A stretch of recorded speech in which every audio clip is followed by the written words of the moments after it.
get the show on the road.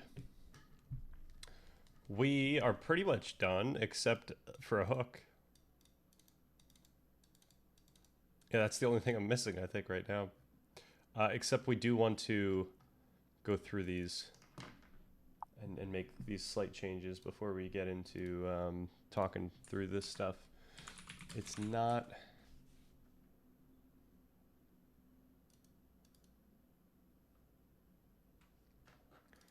This broadcast marks the transition of that specific information from unconscious processing to conscious access. So what is this global workspace? Yeah, actually, that doesn't help us out at all. It doesn't add anything to the discussion. We describe this flow in words in sequence, this thought, then that feeling, then that image. However, this mechanistic exploration suggests that we can't think about consciousness as if it's a movie. It's not a discrete... Okay, so we don't do it. It's not. It is here. So we're allowed to say that one. And we're done. All right. We got rid of them. Each Y case now. Let's start with one. Which gives a powerful perspective for why consciousness arose and how it functions. I think those are fine. That's fine. Why it intuitively feels the way it does. That's fine. Why neuroscience is good. Explain why these experiences feel emotional. This is tough. This is trickier because now we got the feel emotional.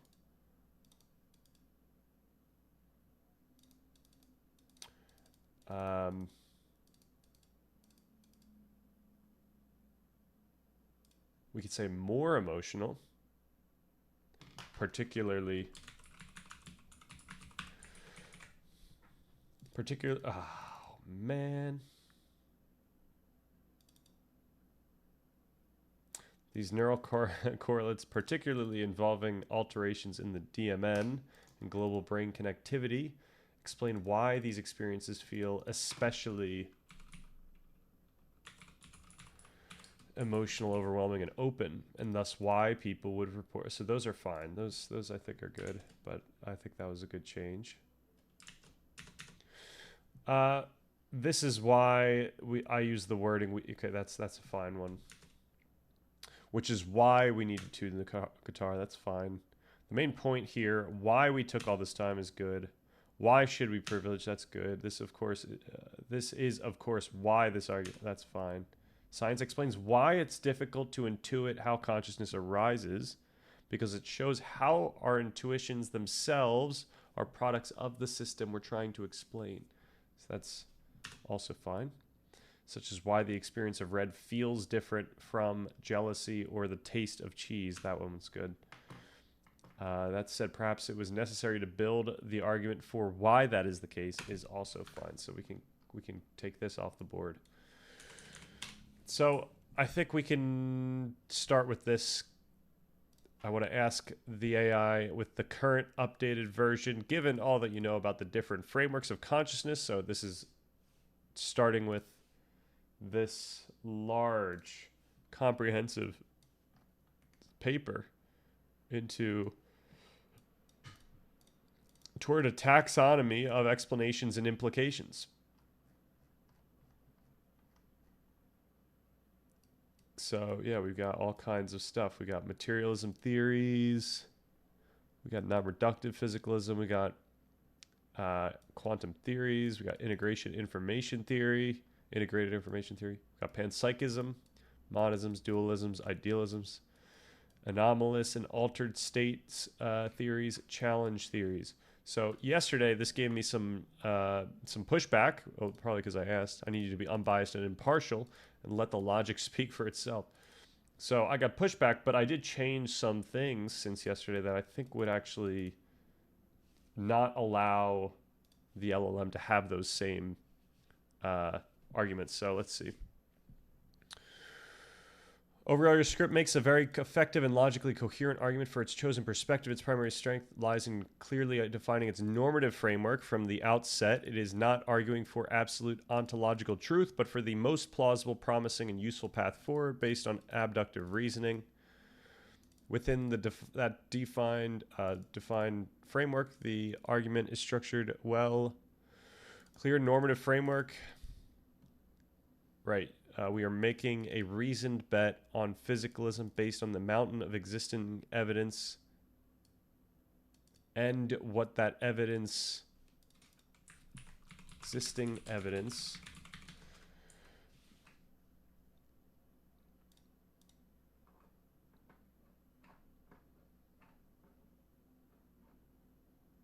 I wonder if we could get rid of this stuff.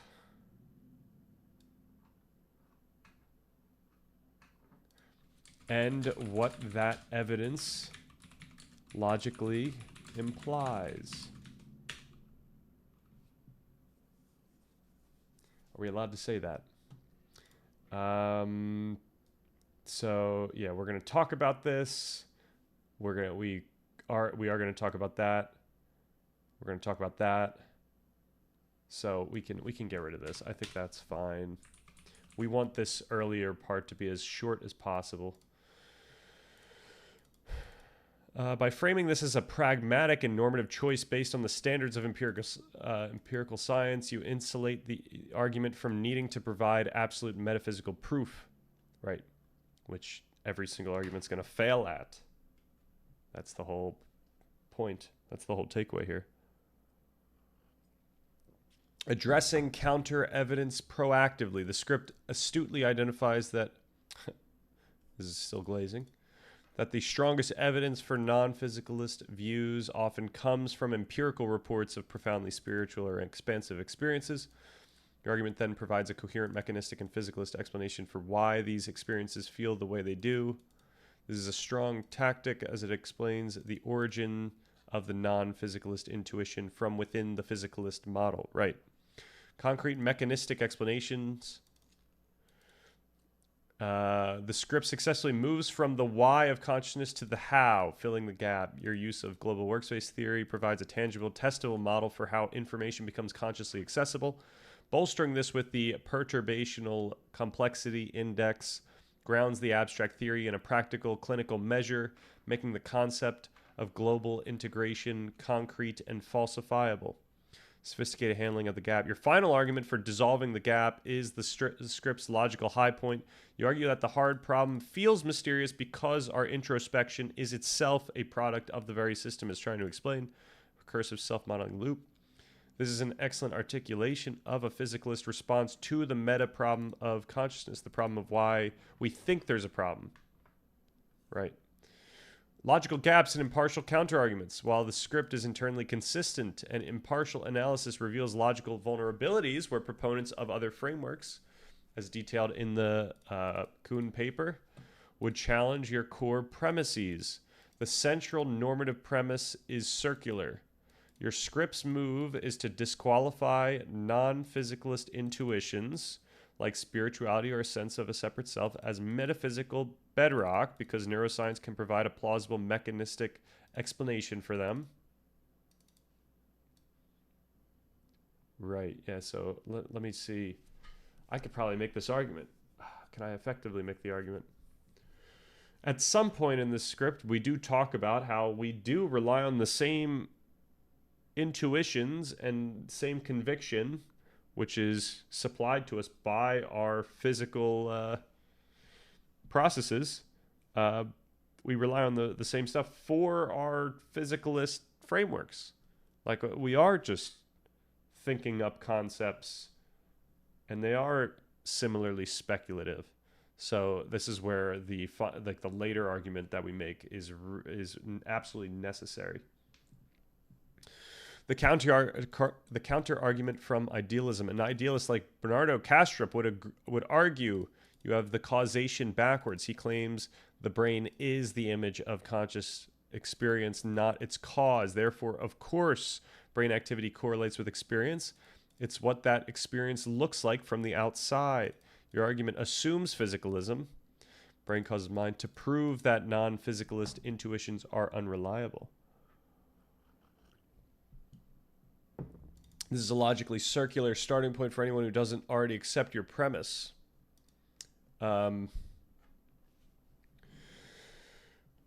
Right. Okay, so let me try and see if you or I am overlooking something, and if I need to strengthen the specific logical arguments I make. Responding to the counter arguments. One, this is an apt counter argument, except for the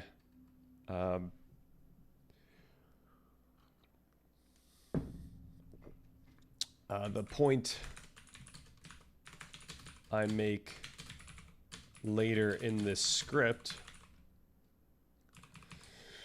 It is the case that we experience / think, conceptualize. Yo, Ava Mia, welcome. Yo, what's up? Welcome to the channel. To answer the question, this is what consciousness is like, if you were wondering. It is the case that we experience / conceptualize any framework we think about, even physicalist. We do have some sort of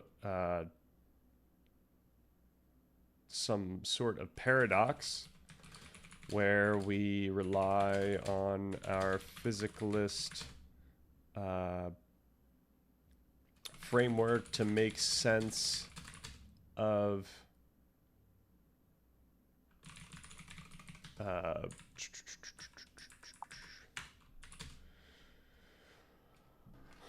yo, Swaggy Yams, welcome back.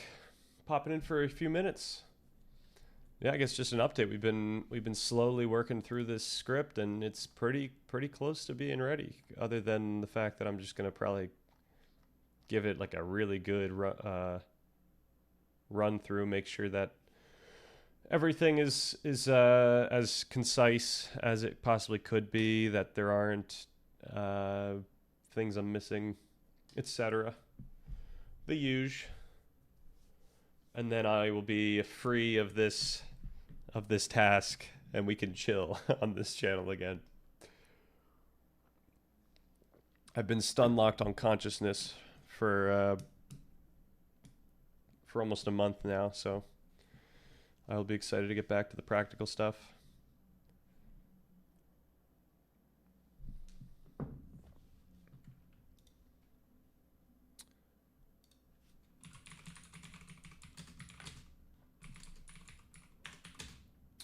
We rely on our physicalist framework to make sense of consciousness, and we rely on the meaning that appears to us in consciousness to make sense of the physical world.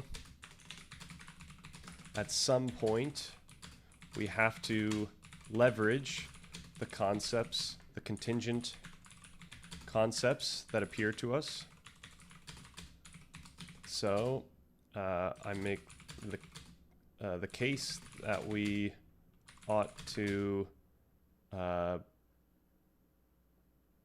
prioritize the standards of science, which are simply aspects of our experience, which manifest in our minds explicitly and also affect whether we think certain arguments are valid or not.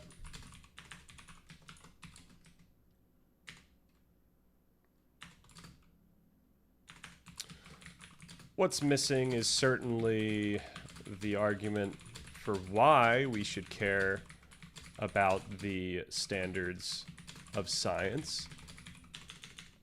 And unfortunately, that argument would take too long to fit in this script, which is why I make the case that this argument will be more compelling to those who do care knowingly or unknowingly about the scientific method. I just follow you on X and would appreciate a follow back. Man, that's so transactional.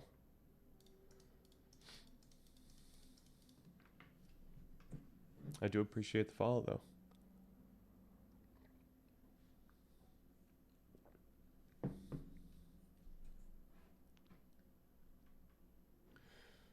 You in order to get the follow, though, you gotta explain what your favorite framework of consciousness is and why.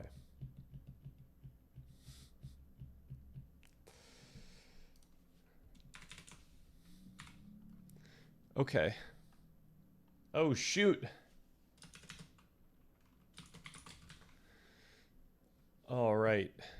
Second counter argument. Conflation of access and phenomenal consciousness. This is the script's most significant logical vulnerability. You nominate GWT as the leading candidate for filling the gap. The counter argument, GWT is widely understood as a theory of access consciousness. In other words, information that is globally available for report, control, and executive function. Many philosophers, like Ned Block or David Chalmers, would argue that this brilliantly explains the easy problems of function and reportability, but it explicitly sidesteps the hard problem of phenomenal consciousness, the what it's likeness. You're explaining the function of consciousness, not the feeling itself. Let me say this. This is somewhat fair, given that I do highlight the linguistic systems more so than the affective systems. That said, we do talk about affect, and that along with the many other implied systems that contribute to consciousness, would entail the entire qualia story. The reason why we would highlight the higher level cortical systems is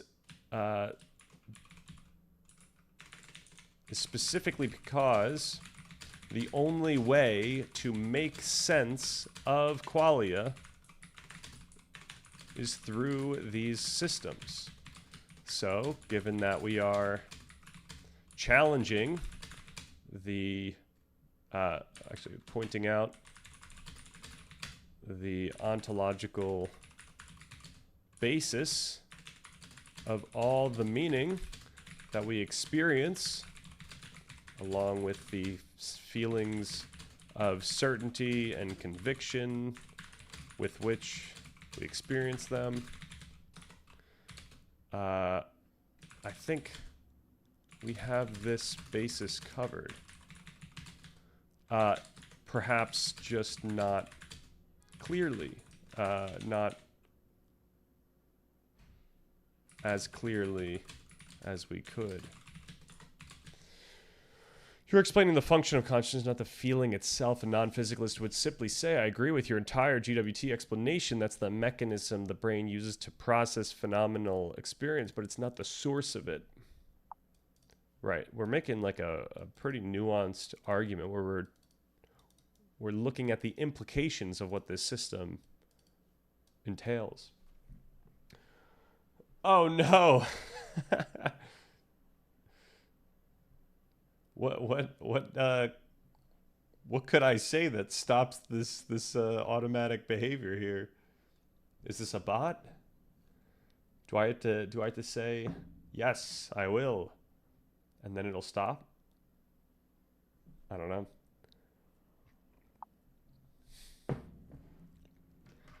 Yeah, I never can know when they are bots or not, because sometimes I'll call them out as a bot, and then they'll be like, I'm not a bot. So maybe there is like some level of AI transcribing and responding, or not. Maybe it's just a call center. I don't know. I'm not sure. Or it's just someone on a hustle, which I can appreciate as well. All right. 3. Relocating, not solving the hard problem. Your script argues that the atom. So yeah, like one of the arguments that I'm implicitly making throughout this thing is that if you are dead set on there being a hard problem, and you're not like you are, like that's an axiom that you're living by, and you're not open to anything, I guess, challenging that axiom. Oh, see you later, Swaggy. Thank you for popping in. Then it's going to be very difficult for you to find this argument compelling at all. Like it's not going to stick, because it's not going to give you, like, you're starting with an impossibility, and you're seeing that the impossible is still impossible. So the point is, it is impossible to make a clear statement about something that's so ambiguous. It would be the same. It would be akin to me saying it's impossible to know what reality is, or to know what existence is. Like we can consider different ways in which we can infer what that means, but until we make it more precise what we're actually talking about, then it is left ambiguous. Perhaps that's a point I should make in this argument. Okay, your script argues that the atom of consciousness is not matter, but patterns of activation unfolding over time. The counter argument: this is a clear and effective articulation of functionalism or representationalism.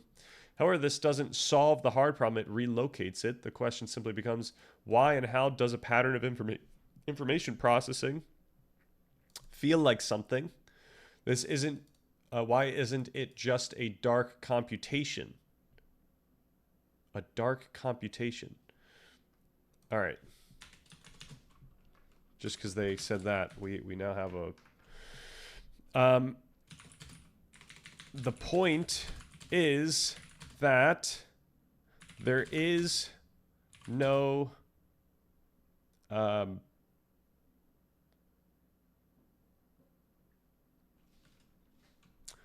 is no light computation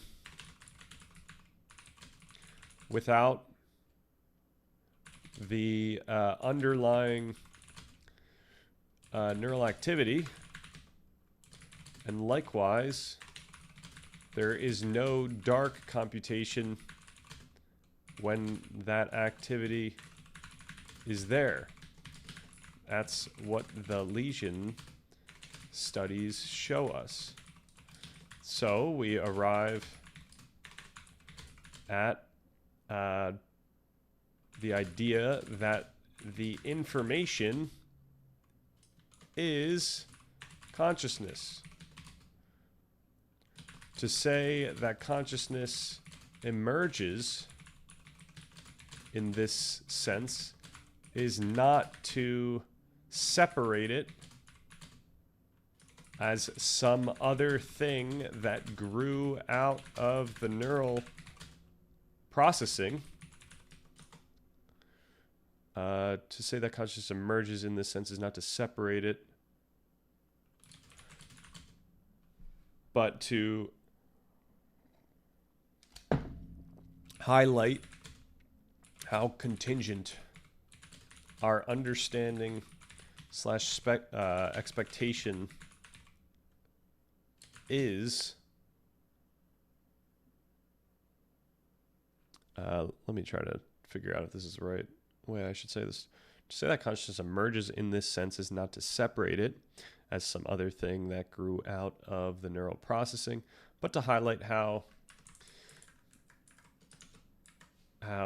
the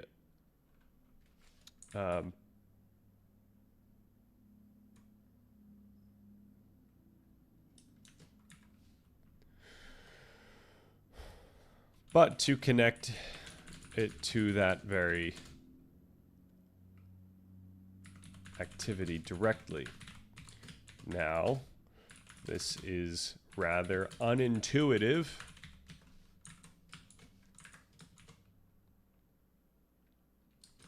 Most literally. But what I mean by that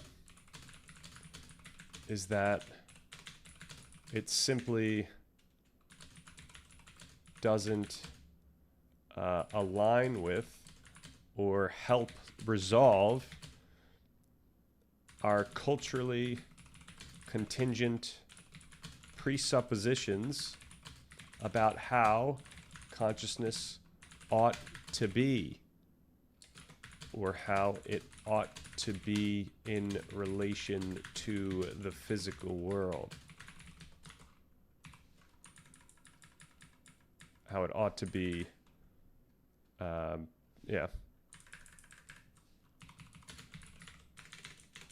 as something separate. Okay.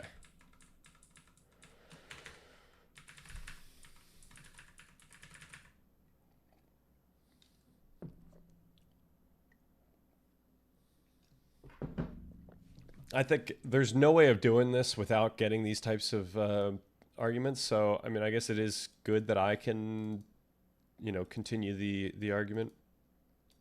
And I'm sure I will have to, but yeah. We did ask if there's a way that we can make this more clear, so... your answer, that is a recursive self-modeling loop, is a sophisticated explanation for why the system would report that it feels like something, but not why it actually does. Perhaps the last...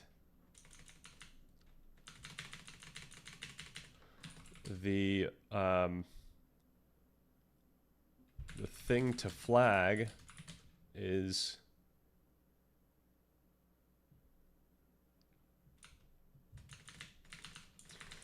no, I should say, for example,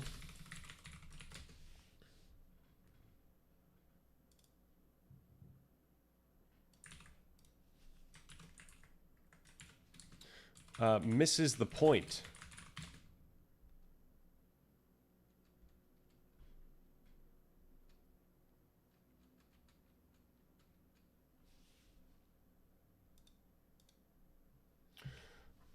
Your answer is a sophisticated explanation for why the system would report that it feels like something, but not why it actually does.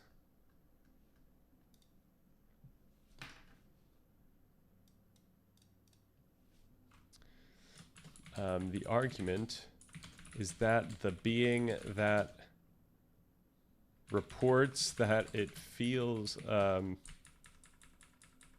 let's not say that. That gets me into trouble.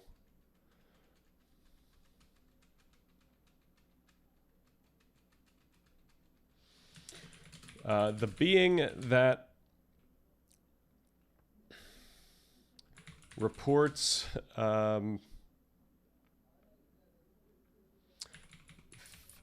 feeling,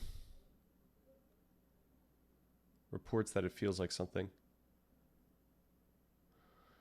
The being that reports feeling a certain way while getting a high PCI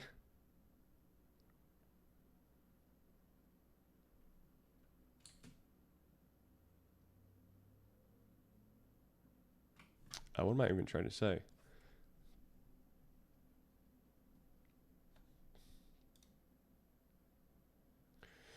Your answer, that it is recursive self-modeling loop, is a sophisticated explanation for why the system would report that it feels like something. the meta problem, but not why it actually does feel like something.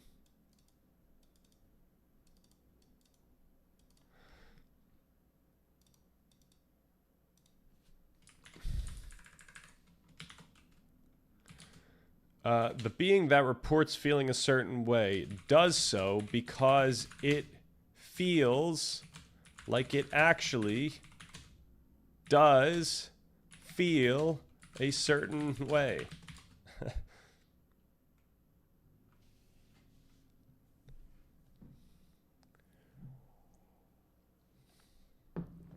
All right, your script is great, blah, blah, blah. For pragmatic neuroscientific functionalism, how well does it argue its perspective extremely well, blah, blah, blah. It's one of the clearest and most compelling physicalist arguments I've seen.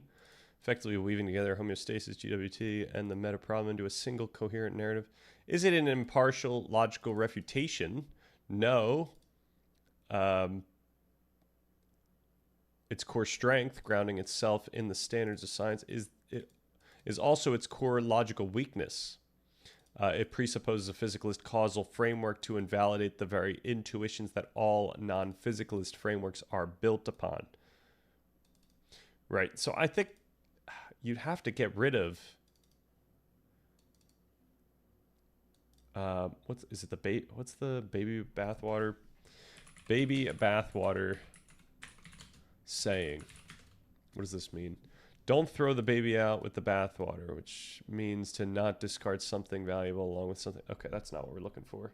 Yo, ribbit. When the ribbit ribbits, you ribbit and ribbit. Absolutely. What do I want to say here?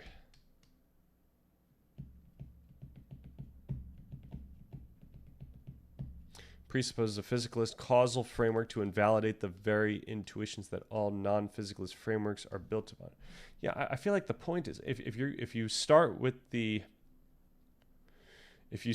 idealist intuitions and then you still make sense of the physical world in such a way that you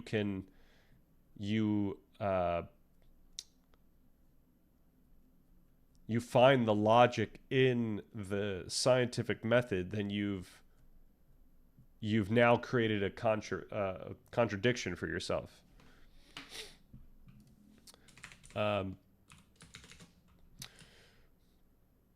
To address the impartial logical refutation, I think the point is that if you start with some metaphysical premise and then still respect the scientific method, then you have now created a contradiction, since the scientific method explains why the premise is precarious. No, what's another word for weak? Is faulty. I'll just say faulty. According to its standards. We have to act as if scientific method is a judge. Judge what do we call judges? Law, sir. What do we call judges in this? What do we call judges? Your Honor. Your Honor, scientific method. Judge, scientific method. My Lord. The Honorable. And to get even more fun, when we talk about concepts and we talk about the normative aspect of concepts, we can talk about any concept being the judge. Like it is the judge of how we ought to use the language around it, essentially.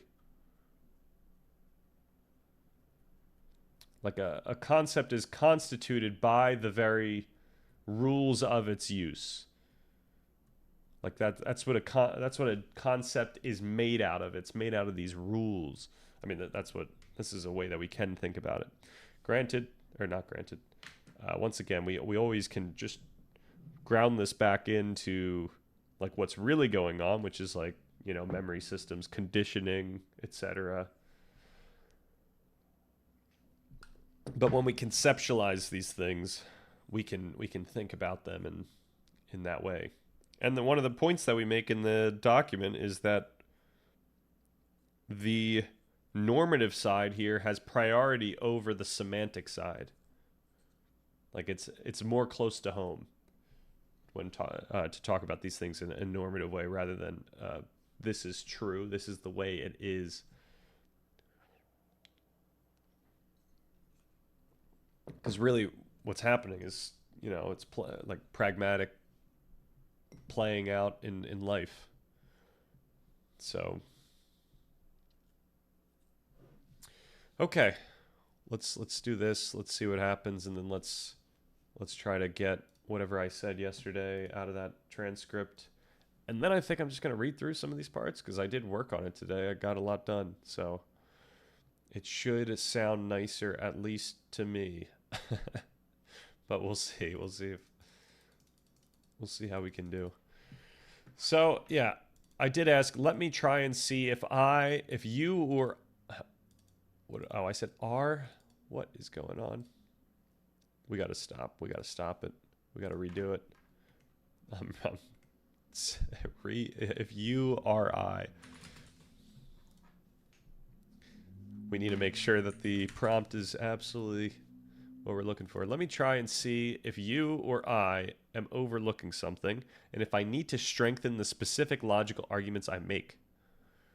Regarding okay, and then I address the counter arguments. Ah man, I said counter argument without an S. What is going? That one is probably unnecessary, but okay. You're correct. Your counter arguments are valid and pinpoint the precise philosophical stance. Your script is taking my previous critique was too general and in one case misapplied. All right. Well, it's gonna just agree with me, but what really matters is the reasons that it uses to explain what it just said. Your clarification successfully defend your script's logic by framing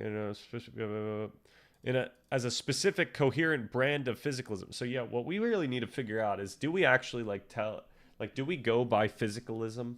Like, do we self-identify as physicalism? Because that could get us into trouble. Because we're not like other physicalist frameworks, I don't think. That's just the gist I'm getting. And I think people are going to say, hey, as long as you say that you're physicalist or that you're leveraging physicalist ideals, then I could put you into this box that I've already determined the outcome here. Okay. Here's a reassessment based on your points. Your argument is not one of logical proof, which would be circular, but of methodological priority. You are explicitly stating that of all the contingent concepts we must use, the standards of science are the most reliable ones to prioritize. This is a sound and defensible normative position. Your argument is therefore strongest when aimed at its intended audience, those who already accept, knowingly or not, the primacy of the scientific method for explaining the world. Your final point is therefore correct. Any framework that tries to both accept a non-physicalist metaphysical premise and the standards of empirical science will run into a logical contradiction, as the latter, by its own standards, provides more parsimonious explanations for the phenomena in question. Okay. This is on access versus phenomenological consciousness, qualia. This is a crucial clarification. Your script is not ignoring qualia. It's arguing for a position closely aligned with higher order theories, oh man, of consciousness. I think Gemini's flirting over here. Your argument is that for a human, the felt experience, phenomenal qualia, is inseparable from the meaning-making, access. The mappings of mappings, like the linguistic label chair being fed back into the global workspace, is the human experience of qualia. You are arguing that our qualia are, by their very nature, concept-laden. Oh, yeah. Oh, yeah. That's exactly what I'm arguing. This successfully counters my critique. You are not just explaining access, you are defining phenomenal consciousness as a higher order accessible state. This is a specific, coherent form of physicalism. A more nuanced tension. This clarification, however, reveals a different, more subtle tension in the script. You also discuss rudimentary forms of conscious feeling in brainstems, as in an inverse philosophical zombie. Right, this implies a first order raw feeling consciousness that can exist without the cortical mappings of mappings. Right. Yeah, without the cortical mappings of mappings, but the idea is that the rudimentary forms of conscious feeling are still mappings of mappings. That's Damasio's whole shtick. And then we could also point to the fact that we did actually address the fact that something that is different than a human, such that, you know, it only has these rudimentary forms of conscious feeling, would have a very different experience than us. So the question is, like, where do we draw the lines of what consciousness is as we're talking about it in this discussion? You know, we could say that other thing, whether that's a bug or a chicken, has consciousness and it can't make sense of it. And yeah, we just have to realize that that's a very different type of experience. Like, we can't intuit that experience. So that's the problem here. It's not one of filling in the gap. It's one of, we can't intuit that experience. Like, we literally cannot. We can try, right? We can point out, this is like the case I make. We can point out the similarities and differences of the different nervous systems, and then see, okay, what would it be like for a human once you take away the the cortical systems? And yeah, that's very difficult, because then they can't make sense of the world. So what we'd have to do is we'd have to just think, oh, what would it be like if I just couldn't make sense of what I was experiencing? It sounds like both, like, not bad and bad at the same time, but we just can't do it. We can't intuit it. We have no idea. Now, it would be nice, well, like, what we could do, maybe, I don't know how the brain works at this level, but, like, could you take out certain parts of the system and then leave in system parts that allow you to better intuit, or, you know, like, it would have to be somehow where you, like, keep memory, but there's so much of, like, the cortical systems that contribute to what's being remembered that you would probably need some of that. So, like, maybe it would be you keep the systems that are actually, yeah, like, keeping the systems that are linguistic systems, but not the system that's actually making that the language available to you. So then you do remember some things, but you don't remember necessarily, like, you don't actually experience what's happening until you remember it afterwards. I don't know. Yo, Darmanon, what's good? Just going through more critiquing. And yeah, I think I might read some of this stuff because I've updated some of it. Just slowly making it nice. Video, I think nearly ready. I think so. I think we still need to, like, give it some more QA, but I think we're about there.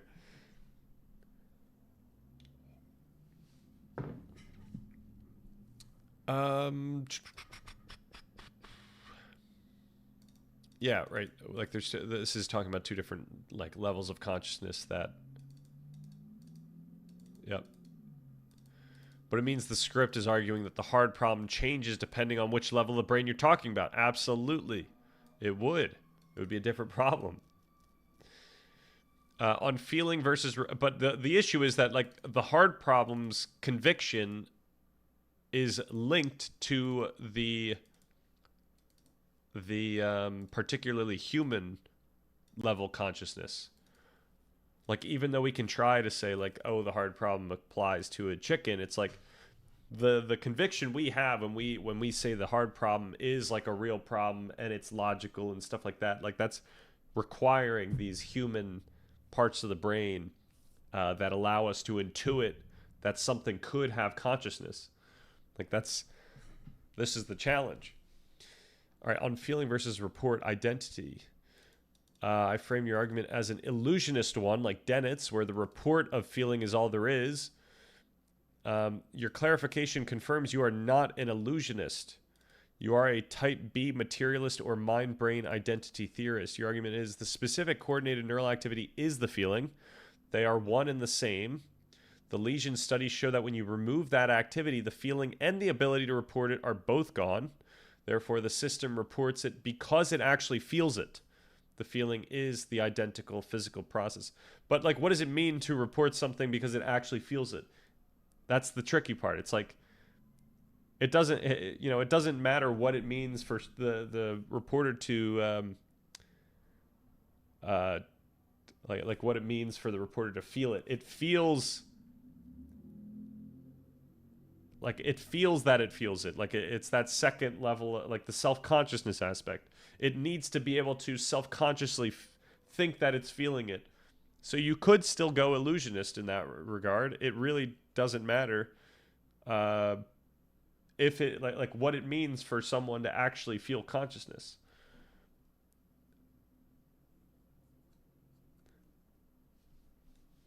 But yeah, that becomes a really silly argument, and also confusing. All right, this is a classic non-reductive physicalist stance. You are not dissolving the hard problem by calling it an illusion. You are solving it by asserting an identity. Consciousness equals that, right? The unintuitive part, as you say, is a conceptual problem, the meta problem, not an ontological one. Yes, I mean, this missed the point, I think, where it is really a really fundamental conceptual ontological problem. Okay, will we be getting a video on ethics? Absolutely. We just gotta wait for part 3. Unless something really comes, like, consciousness is actually only part 1 adjacent. It's not actually like stuff that the document cares about, as we put in this. So if something were to come up where it's like, okay, we should just do a video on ethics right now, then yeah, I would jump on that. It would just have to be, it would have to be good, it had to be worthwhile. Like, I hope that every video I do has that little special sauce, it has that Stan Richardson unique sauce on it, where, we're talking about consciousness and we arrive at an ontological discussion. It has to go that full way. So if we were to do the video on ethics, would be one where we do like the deriving an ethical framework out of our conceptual understanding. Like, that's that's coming in part 3. That's what we're going to do in part 3. But that would be a pretty nice video to make, because it would be like a very different type of ethics than people usually think about. Everyone's talking about ethics, or not everyone, but a lot of people talk about ethics as if there's rules and you should follow a framework that's always right or something like that.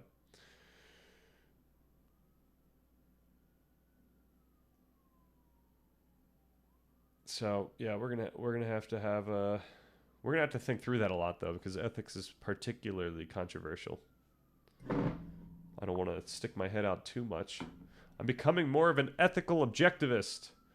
All right, let me see what's going on here. Can you explain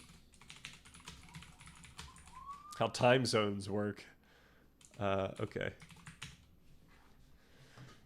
Is the view that moral truths are moral principles or moral principles are objective, that is, they are true or false independently of what any group or individual thinks, feels, or believes. Okay.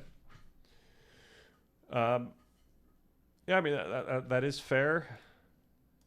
I think I've given my points on this. Like, the way that I can see ethical objectivism is only through the idea that there are just inherent ethics that arise when humans exist in a space together, like when culture, Immanuel Kant, my hero, my king, when culture progresses, and yeah, you could say those ethics are like transcendent. I wouldn't say they're objective. I would say more they're transcendent in a sense. Like they are connected to the DNA. They're not like things that we've logically arrived at, or they're not things that like we made up out of nothing. Like these are affected by our social dynamics. These ethics seem to allow societies to develop and survive and thrive. So therefore they're transcendent. But that doesn't mean that they're objective. Like it would be objective in like a maybe like in a Hegelian sense where there's in you're still on absolute spirit, like you're going into infinity. The objective thing is something you never like arrive at like finally. Like you never figure out what the actual objective morals are. You're always just going towards, you're always progressing. But that doesn't necessarily mean that the ethics that you have 5 minutes later or 5 years later are necessarily better in some objective sense. It's really just, yeah, it's a process of change. So there is no like, there's no like objective point on this continuous thing going forward. My biggest problem with moral subjectivism is the moral nihilism that it can lead to. You place a very heavy burden on a lot of people by even mentioning it in passing. You place a heavy burden on by mentioning what in passing? Oh, moral subjectivism, or yeah, I think I've grounded all these. Anytime nihilism comes up, the only thing I can do is just to remind people that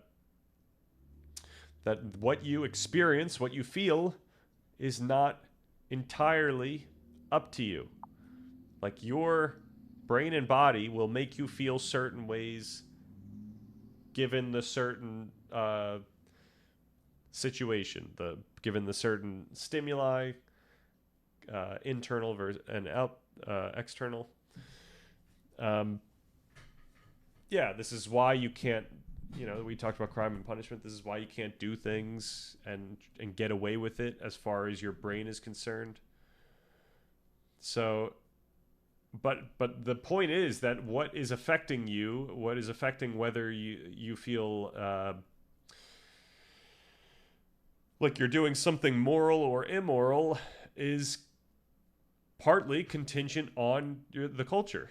I mean, it's heavily contingent on the culture, and the culture's changing, and your conscience can change over time. What you think, what you feel is objectively right, and what is objectively wrong will change over time.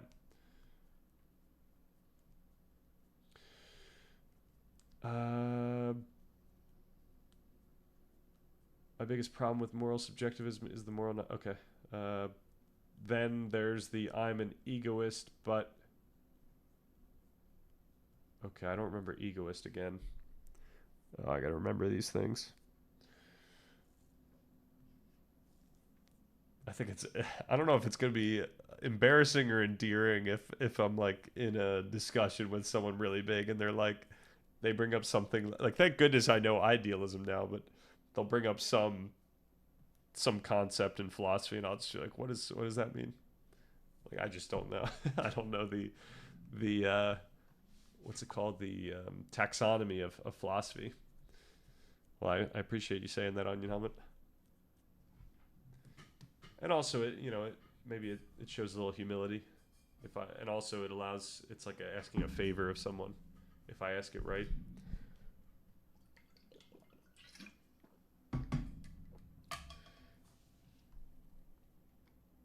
Okay, did I respond again? I guess I didn't, and I probably don't need to. So what do I wanted to, let's get this guy.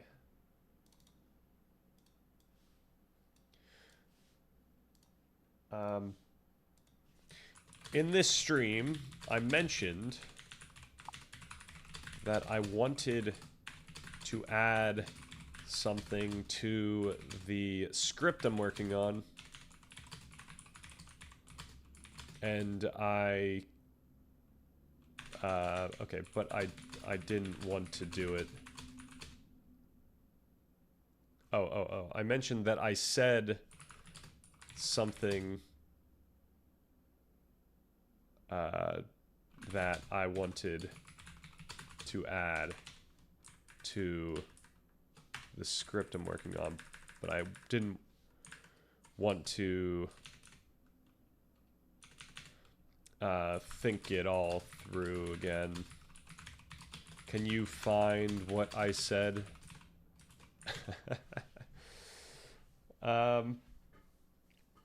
Just think of it like nothing truly exists is an objective. Nothing truly exists in an objective sense. The state, morals, etc. It's all fake, but stealing is wrong. That's how most egoists I've seen online think. Right? Yeah. Anyone who's like a what would you say? Is that like a epistemological pessimist or a metaphysical pessimist? Is it a skeptic? Metaphysical skeptic?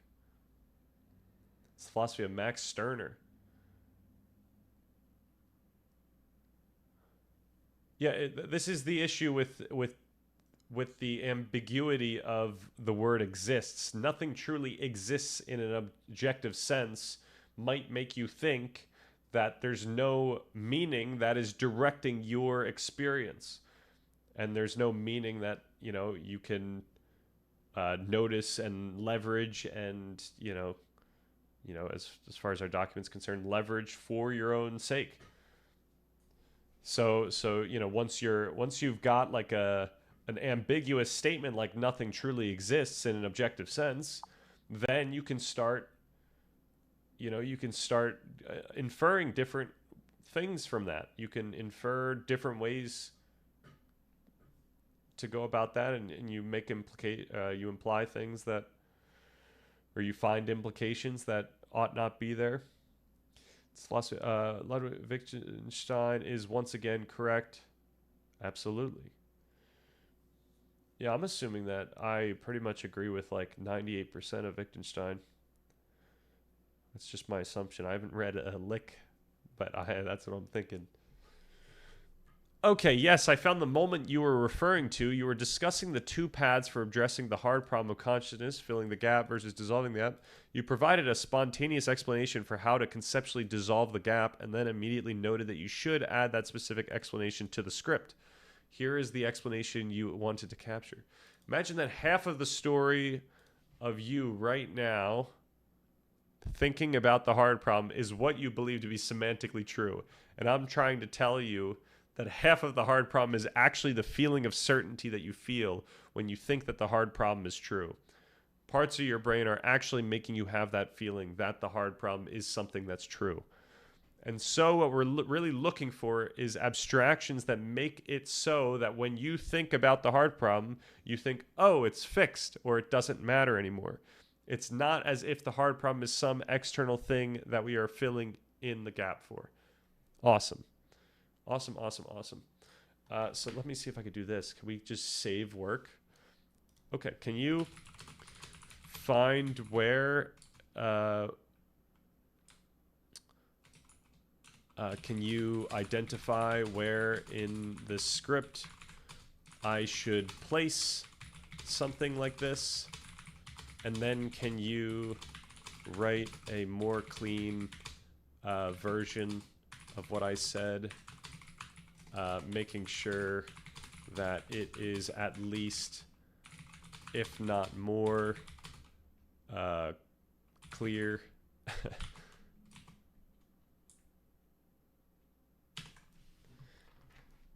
Immediately after this, you said this is actually stuff I should have in the script. We need to expound on this like I did on stream. Nice. Oh, I actually have the directive in here. Expound. Oh, it's going to be able to find this easily. Piece of cake.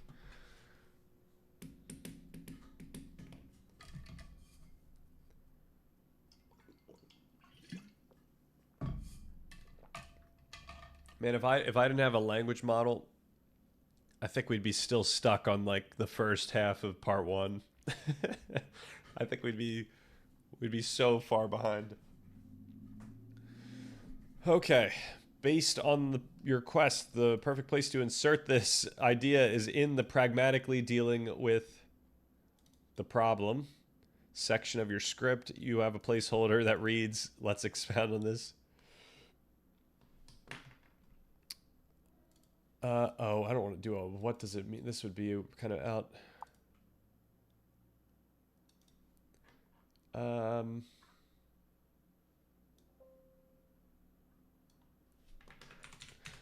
Just to hammer that point home. Okay. Okay, that is where I want to put it. I would like this to be only 2 paragraphs, starting with just to hammer that point home. And I do want to make it similar in tone, spirit, is what I said. I have a banger video. Oh boy. If you ask philosophers. All right, let's get this going over here. What do we got here? Philosophers have qualia completely wrong. Oh.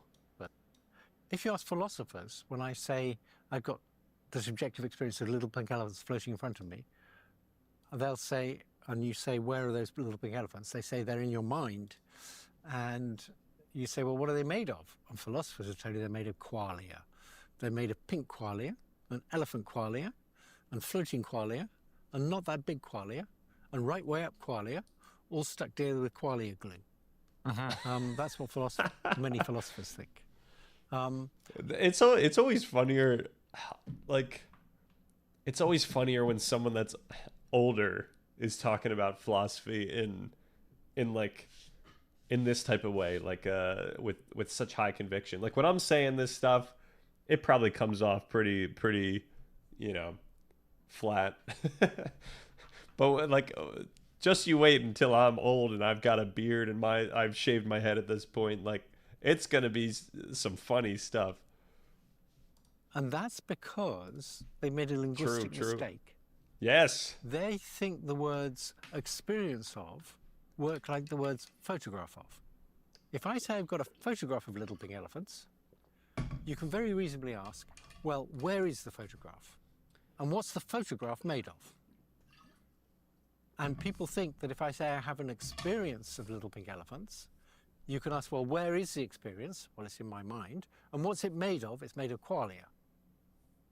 But that's just nonsense. That's because you thought the words experience of work the same way as photograph of. And they don't. Very nice. He's also plus 100 points. Yep. I won't be able to get that 100 points. Unless I pick up an accent, but that would be kind of crazy. Just to hammer home that point, the hard problem isn't just... I don't want to talk like this. Isn't just...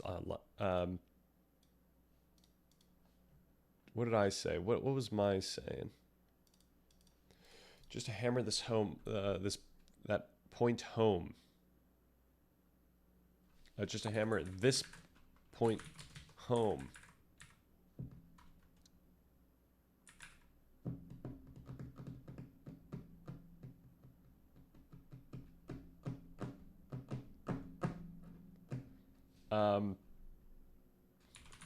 Notice how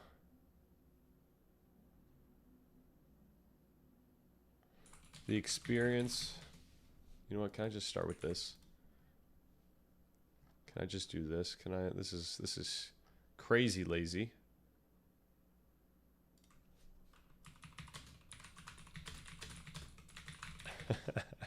I just want to get the... Yo, Jago. That's that bonger philosophy.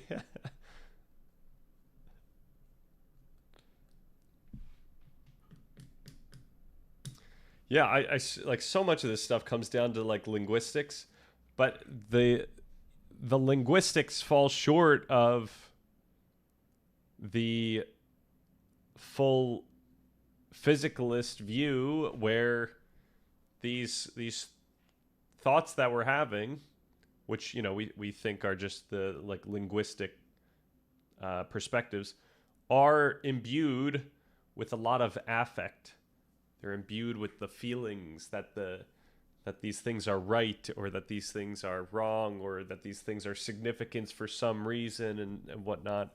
This is where I think like Heidegger, like connecting them with Heidegger is just so effective, because Heidegger was all about that stuff. I don't even know. I don't even know if I like it that guy's interpretation of memories being made of qualia. I got to think about that. Are you saying the old guys?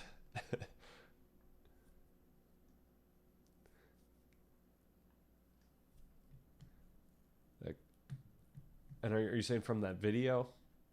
Was he saying memory, or was he saying experience? I guess.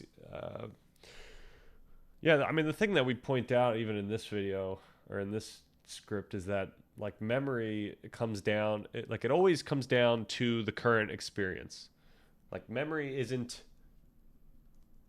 it's not. Well, actually, this is something that we talk about in the document more so here, but it's like when you actually look at the brain, you're actually reactivating in like theoretically, you're reactivating the parts of the brain that were activated during the actual event. Now, of course, there's some error in between that. There's change, but yeah, it's like a reactivation. It's not an actual like finding a memory.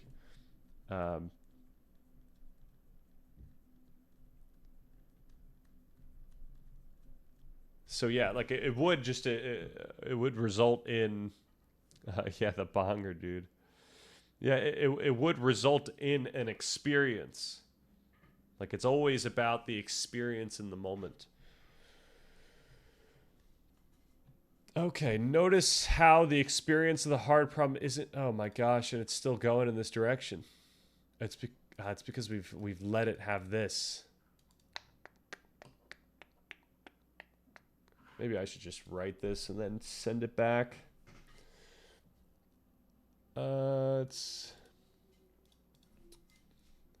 Notice how the experience of you thinking about. Notice how when you think about the hard problem of consciousness, like literally right now, that it feels logical.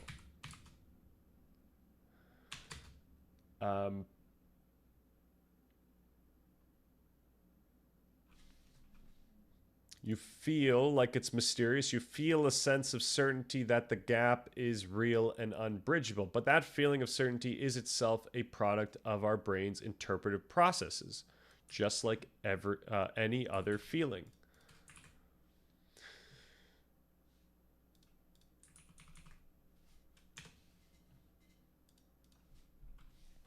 We already talked about the conceptual stuff, right? Right? Did I not highlight conceptual? It's got to be up here.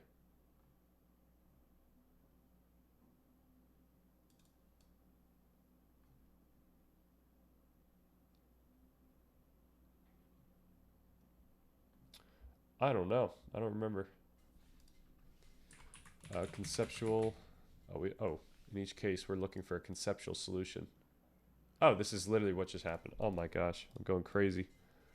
All right, this is great. We're very close to where we make that point. What we are looking for is a conceptualization so comprehensive enough, comprehensive enough that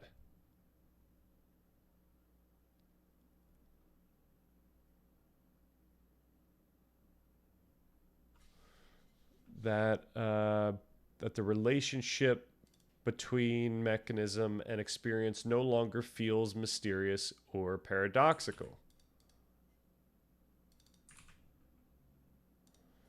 It's not as if the hard problem is some external objective gap in the world that we have to fill. It's an internal conceptual gap in our own understanding that we can dissolve with a better...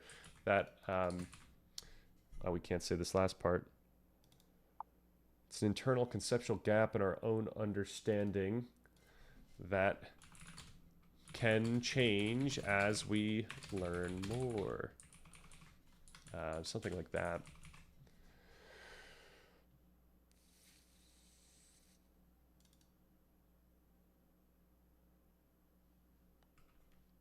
All right, so then I get to say, okay, can you workshop these?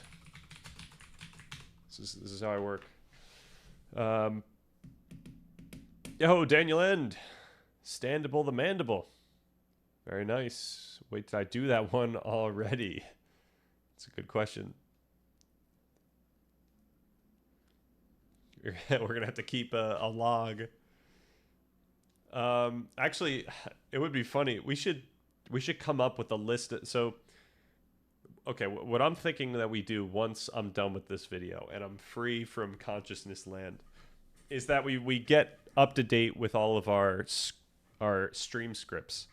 And what that will allow us to do is, one, I want to make a post on the Substack that pretty much gives an update of what we've been working on since June, which is where our first stream script comes from. So we can make a post of like, hey, welcome to the community. Here's all the things we've been working on. I'll tell the prompt to like skip over the Silksong stuff and the Hades stuff, but it should kind of line up or like explain a lot of stuff that happened, and we can work on this prompt on stream. You know, I probably want to ask it like you know, perhaps what were some of the projects we did? What were some of the topics we covered? You know, all kinds of questions like that. But one thing we could do once we have that all set up is we could ask, what are all the different names that Daniel End used or called? And that we could ask questions just about, you know, chat over the last 4 months, which could be some good fun. And then, yeah, I'm thinking that every month we create an update. Yo, best viewers. Create an update post on the Substack of what we worked on in the past month.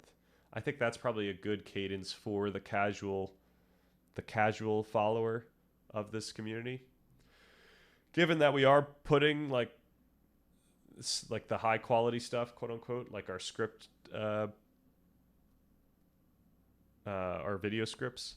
I wonder if I should post versions of the Stan Richardson document on Substack. I probably should. I should probably do that every once in a while too. That would probably be good. Maybe we do that in 2026. Maybe in the beginning of 2026 we post the 2025s. I don't know. Sorry, we are the best viewers. You got that right. Hell yeah. Okay, this is a piece of writing. Here are a few workshop options, ranging from light polish to a more significant rewrite, all aiming to preserve your core tone. Just to hammer this home, notice how when you think about the hard problem of consciousness, like literally right now, it feels logical, it feels mysterious.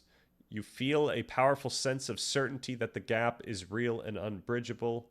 But that feeling of I should be looking at these because I am going to copy these M dashes. I'm a M dash fiend.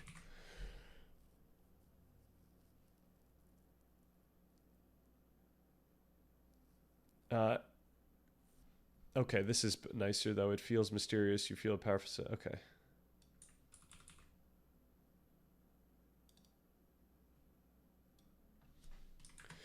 But that feeling of certainty is itself a product of our brain's interpretive processes, just like any other feeling.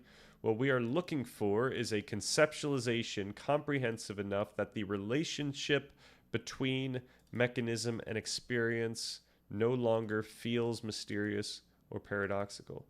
Now, this is I'm being a stickler now. I'm being a Steven Pinker sense of style stickler here.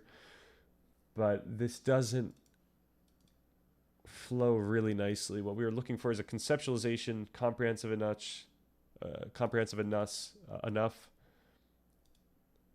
such that I think the such actually allows the person who's listening to create that gap between what we're trying to say. I think such that the relationship between mechanism and experience no longer feels mysterious and paradoxical. It's not as if the hard problem is some external objective gap in the world that we have to fill. It's an internal conceptual gap in our own understanding that can change as we learn more. And that will change as we learn more.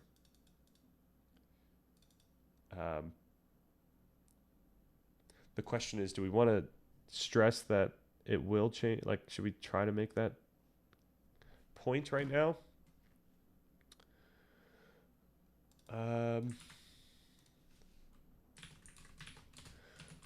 Do you think it's worth stressing that our understanding will change over time, subtly or noticeably?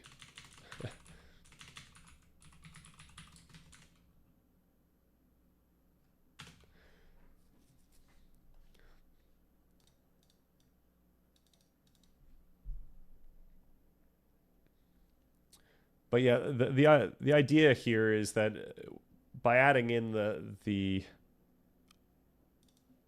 idea that our understanding is constantly changing highlights the fact that when we're talking about understanding, we're talking about the way that we experience this knowledge or this idea in the moment over time. Like, that experience is going to change as we learn different things. I mean, it's going to change just regardless. Like, you know, at a most fundamental level, the way that I think about the hard problem in 10 seconds from now is actually going to be different from the way I feel like I think about it now. But that's what we mean by subtly. It's not going to be noticeable. But if we were to learn something, like some new neural correlate just dropped, then it would be a more noticeable change, even though, you know, people would say that it's not noticeable until the gap goes away. So it would be noticeable once we're like, oh, we don't actually care about this hard problem anymore. Which is probably, you know, it's not going to happen for a while, but the point he was making about the power of language. Oh, we got a Sam Harris. Absolutely. Should we not watch this whole thing? Does it have to start here? It's only a minute. I think I might run it back. Well, to start with the is-ought bit, yeah, but you're in very good company. Most people in science and philosophy, as you know, believe there really is a disjunction between is and ought. And to follow Hume's really cast aside remarks, I mean, he didn't go into it deeply, but at one point he wrote that you can't derive an ought from an is, right? There's no description of the way the world is that can tell you how it ought to be. So, and he was decrying the fact that so many scholars and in general so many theologians in his time would move smoothly from is to ought without acknowledging that they had committed a logical error. But I do think there's a trick of language lurking at the bottom of this is and ought talk that is misleading, and it's difficult to spot. And you know, I believe I've spotted it, but I you know, the people who don't agree with me. I mean, their intuitions don't pass through, you know, the point where I'm trying to shove them. What a way to say exactly what I'm trying to say in this video. What did he say? Their intuitions won't pass the point I'm trying to shove them. Like that's kind of the whole point. It's like, if you're not compelled by like this, you know, in the video I'm trying to say, if you're not compelled by the standards of science, then you're really not going to be compelled by this video where I'm trying to shove you. But I you know, the people who don't agree with me. I mean, their intuitions don't pass through, the point where I'm trying to shove them. And it's somewhat analogous to the philosopher Wittgenstein made a point when he was criticizing Freud. He was criticizing Freud's notion of the unconscious. He thought this reification of the unconscious was fallacious, and we can leave that aside.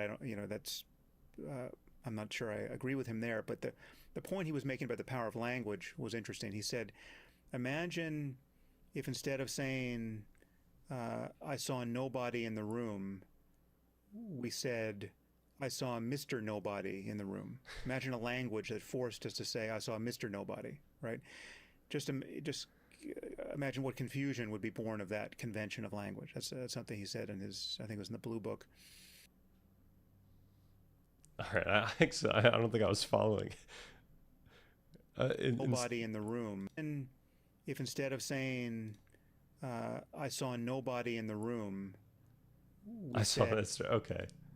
Yeah, I don't understand though. Like, what's what the point? Wittgenstein's Mr. Nobody from John Wick. Jago, I have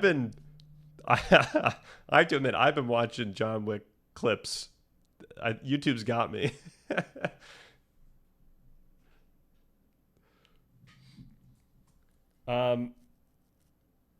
Yeah, I'm trying to understand. Like, I saw Mr. Nobody in the room. Yeah, I mean, if someone did say that, it would be very confusing. I don't understand what the thought experiment is here, though.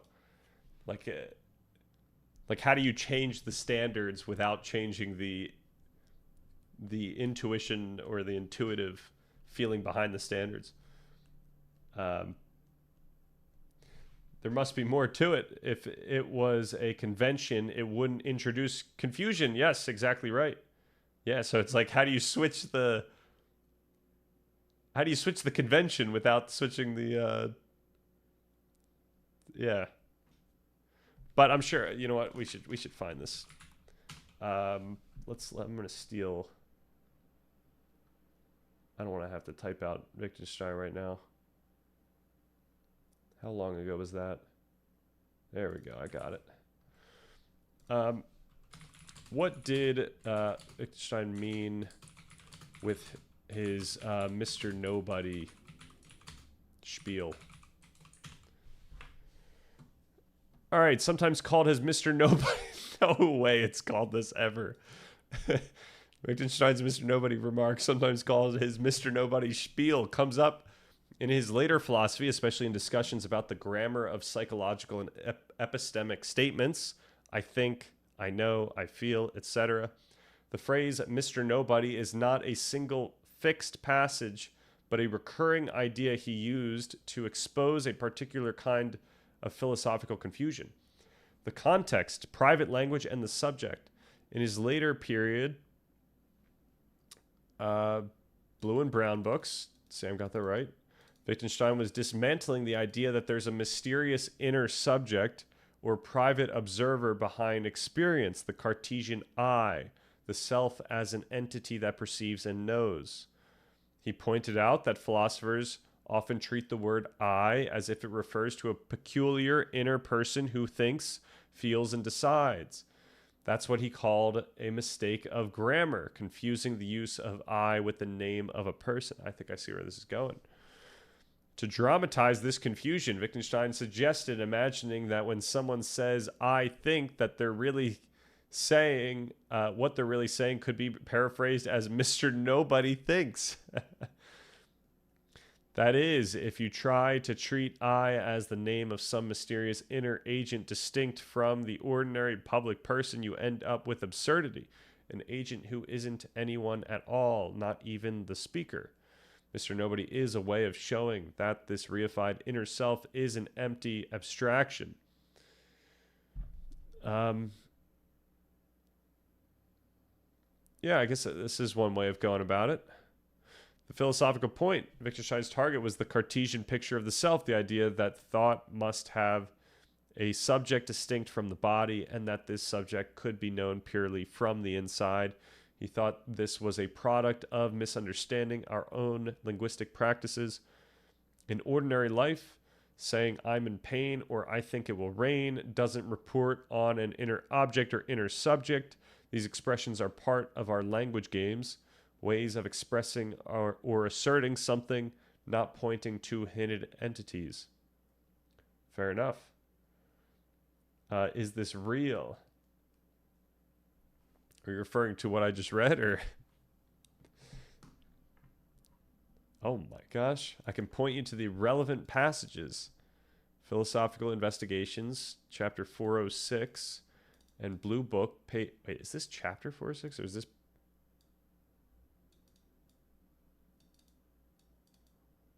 What would that mean? Is this like being in time, where there's like, it's like the Bible, it's like straight up you've got numbers that are like listing out the different parts of the book section? Yeah. And Blue Book, page 66. Man, you already got to 406 on page 66? These philosophers are crazy. The Mr. Nobody spiel incident, yeah. All right, so I think you're gonna be happy that I go a little. I turn the heat up a little bit in the wording, as it relates to straight up addressing other theories. So so this is the ontologicals. Oh, did Sam forget to answer the is ought thing again? Did he forget to answer the? I think he was getting there. I don't know actually what. I guess we didn't really get much context of that video at all. It was more so a just a random clip. So I'm not sure. Why do you feel like he? Oh, I thought it was supposed to be in the clip. No, the clip actually was pretty abrupt. It just kind of ended after we got the Mr. Nobody thing. It's from a longer vid where he's talking about Hume, I think. Oh, okay. All right, so this is those the ontological takeaways, a section which I worked on a little bit since yesterday. Let's consider the ontological takeaways of the system we just laid out and what it might mean for how we understand consciousness.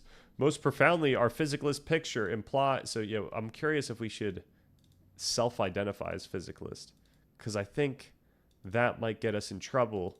Where people think of physicalism, they're not thinking of what we're trying to argue here. That's something that we might have to deal with.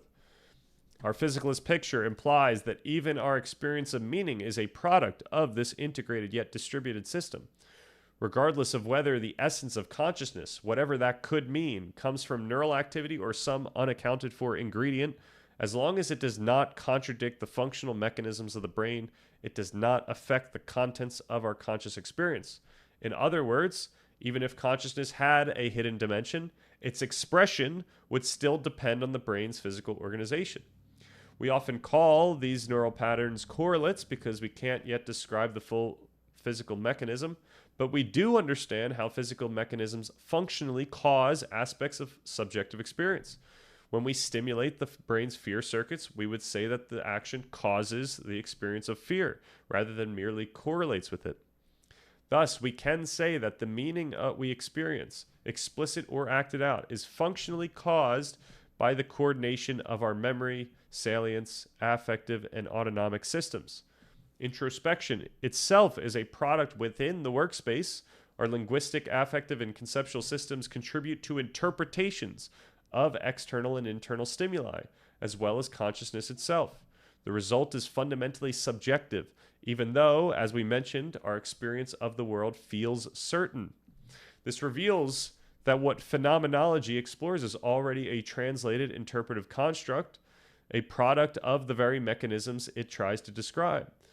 The philosopher Martin Heidegger captured this intuition by describing his own work as a hermeneutic phenomenology, explicitly expressing the idea that phenomenology is not a neutral observation of phenomena, but an interpretive, self-reflective inquiry into the meaning of being, where interpretation and appearance are inseparable. We always already stand within interpretation. There is no view from nowhere. We can say that consciousness is the source of each individual's unique ontology, the source of all meaning for them. However, we cannot say that anyone's unique experience directly pertains to some external absolute truth. We may share a similar biology, but each person's nature and nurture differs enough such that these experiences are different meaningfully. Similarly, our interpretation of consciousness today radically differs from humans from 5,000 years ago. The conceptualization of a hard problem of consciousness was afforded by a scientific culture capable of distinguishing mind from matter in the first place. So, any conceptualization we have, even about consciousness itself, is fundamentally speculative and contingent. In the same way that we don't experience the physical world directly, we similarly don't experience consciousness directly. And crucially, this means that we cannot rely solely on intuitive, self-evident features of experience as metaphysical bedrock, even if they feel logical. In other words, we cannot use the intuitive content of an experience as evidence for that content's truth, regardless of whether that thought feels self-evident, such as the universe feels conscious or my mind feels separate from my body. This reveals the primary point of divergence from many non-physicalist views. A primary point of divergence from many non-physicalist views. Frameworks like integrated information theory and analytic idealism, for example, rely on the same epistemological starting point. The Cartesian idea that consciousness is the only thing we can be 100% certain of. They then elevate this one subjective intuition to the status of a primary, non-negotiable axiom that forms the metaphysical bedrock for their entire theory. Even arguments built on pure logic, such as Chalmers' philosophical zombie, ultimately depend on the feeling of conviction they produce. Our sense of what is logical or self-evident is not a pure window into truth. It is a this is another thing to flag. Shout out Dharmadam said we got to look out for the it's not it is from LLMs. It's not a pure window into truth. It is a complex affective and cognitive state produced by our underlying physiology, shaped by our memory, language, and cultural context. This leads us to a crucial question. If all our convictions are contingent brain states, why should we privilege the conviction we feel for the scientific physicalist framework over any other? The answer lies not in the quality of the feeling, but in the reflective evaluation that the feeling is based on.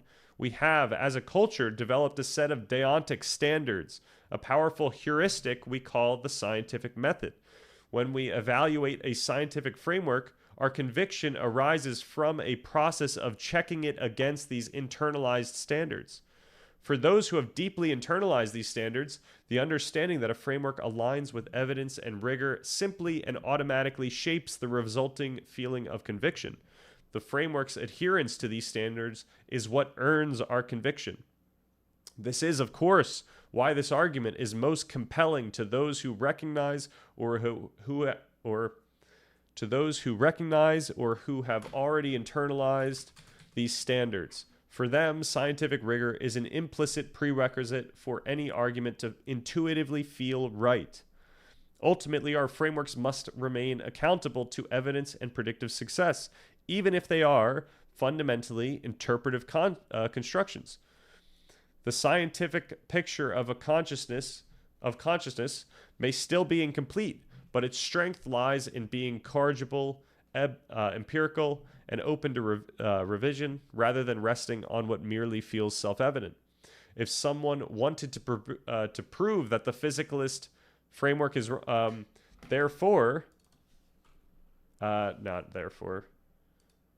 maybe not even thus. If someone wanted to prove that the physicalist framework is wrong, they'd have to do it through the same empirical pathways that physicalism itself relies on, unless, of course, they've decided to give up on scientific rigor altogether.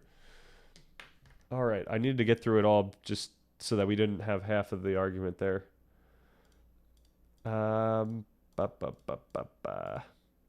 Yo, MP, OQ9MH. Hi, any thoughts on the question, why am I me? Some philosophers call it an even harder problem of consciousness. I think we answer the same question in the way that we just solved or the way that we just dealt with the hard problem of consciousness question. The why I am me would similarly be an effect or a product of your past, culture, etc., and this experience that you have in thinking about who you are right now, why you are you, is afforded by that. It's predisposed by that. The way we just solved the. I mean, in some sense, we've solved the hard problem. Like we've created a solution to the aspect of the hard problem that is we should stop. I mean, that's what we get here next. It's pragmatically dealing with the problem.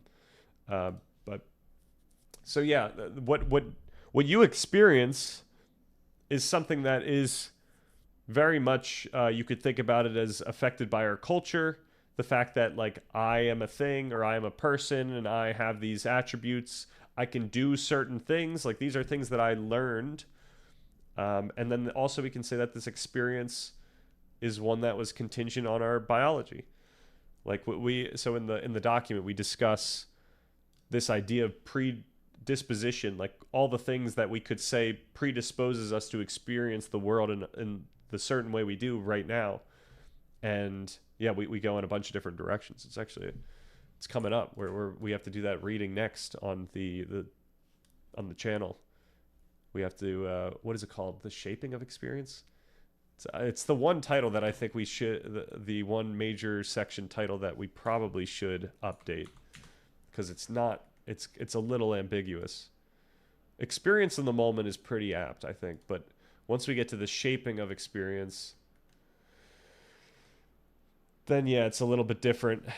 Like maybe the dynamics of experience, I'm not sure, but yeah, we go in genetics, nature, and nurture. We differentiate this idea of predisposition from like our common notion of disposition, which we could think of as like our temperament or just aspects of our self that or of aspects of our predisposition that remain over time. So you could even think about like deeply held ideas. So like the idea that, I am a person, right? Like that's such a deeply ingrained thing that we could describe it as our disposition. Like it is going to affect our predisposition over time in significant ways. When we're talking about predisposition, we're talking about like how being in a certain mood right now actually affects the way you feel and the way that you think and the things that you think are true. One of I don't even think we included in here, but like one of the cases I always love to talk about is how people, the rate of convictions is like significantly higher before lunch than after lunch. And so you would think like, okay, what is the thought process actually going through the judge's mind before lunch? And it's one where they think that what is right in this moment, or like whether or not the person is guilty or not. Like you could think about it as the like what is true in a sense, but really what's happening is what is arising in their experience in that moment. It's predisposed by the fact that they're just hungry. Wasn't it the opposite? Well, there were more convictions before lunch because they were hungry, and then there were fewer convictions after lunch because they had just ate. Convictions being, maybe it was acquittals I think it's more acquittals afterwards. So is that the way I'm supposed to talk about this? Convictions and acquittals? Is that usually you either have one or the other? Is that mutually exclusive or?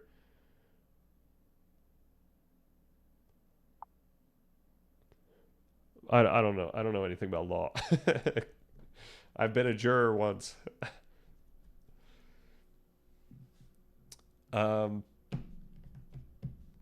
Yeah, so then we get into so we talk about the formation of, so we consider that we can conceptualize our understanding as something that predisposes our experience in the moment, right? Like I gotta not say right. I always hate it when people do that, and I do it all the time now. Like when we think about the meaning that I think right now, like this is a pen, or it is nighttime, stuff like that.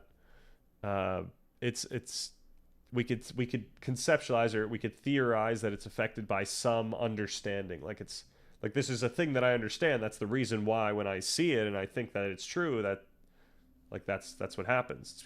It's because I understand that. And so then we really we do a deep dive into what our understanding is. So this is where we actually get, going back to what you said, Jago, going back to memory. This is where we actually literally explain what's going on in terms of memory and what's actually happening at the brain, at the base level. We talk about this idea of neuroplasticity and learning, etc. But all this culminates in this experience of I feel this way, or I am this way. All right, I want to make sure that I think I did jump over things. I've got to get, oh, we've got a meme. Rene Descartes, when he realizes doubting everything includes doubting the reasoning that told him doubt proves existence. There was a similar meme, right? Like, wasn't this exact type of meme something we saw earlier? Or maybe I even saw this. Maybe we just saw this meme twice, but... are you critiquing the Cartesian starting point as in it's not enough to build from, or it's not true we can be sure we exist? Maybe I missed something from earlier, but it's not quite clear from the current paragraphs. The implication would be that it's not something that we can build from. The idea is that, like, we need to build from things that our science implies, and our science gives us a better explanation for why we have the feeling of I am this, or experience, or I'm sorry, or consciousness is the only thing that I know for sure. Like, we can make sense of why you would have that type of, like, why, to follow our conversation, to why you are predisposed to think that way. We can explain it through empirical science. But then the question is, why ought we, like, that really this comes down to, why ought we even follow these rules of empirical science? Who cares? And we don't cover the why in this video. This is what I was saying yesterday. We need to do a whole video on why we ought to privilege the notion of, so once again, this notion of empirical science, these rules that I'm talking about are simply things that are also just appearing in my mind. Like, they're just concepts that I have. So it's kind of a meta point to think like that we ought to privilege certain concepts that appear in our mind. But that's what the, like, scientific standard is ultimately. It's like it's a standard that affects how people think, but it's not like we started with nothing and then we got to scientific standard. Like the point I make in the document, I mean, if we want to, we could read that tonight. We got time tonight. It's something that grew out of just us trying to figure out what's going on in the world. And so it wasn't like, the standard wasn't always the standard it is today. It was something that, developed over time. Here's another way of formulating the question. If my consciousness is something that has happened only once in the history of the universe, why do I find myself as a subject of these particular 1.5? Oh, I see. One out of two. Why do is there a, I guess there is a character limit. I apologize about that. Why do I find myself as a subject of these particular experiences, but not any others?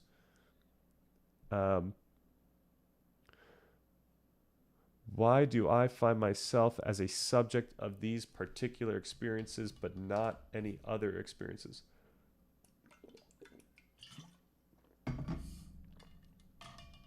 So I guess one half of that thing is just to point out that whatever like neural activity is happening in your head right now is affecting the like the thoughts that you feel like you are having, and the thought and the words that are coming to your mind when you're writing this post right here. So that's why it wouldn't be anyone else's, right? The whole idea is that the experience is the activity, the brain activity. So it's like you wouldn't have someone else's, but really what you're trying to get at is this idea that your experience is of an I. So the document helps us with this as well. Where does the document help us with this? It is in the conceptualizing the dynamic nature of concepts.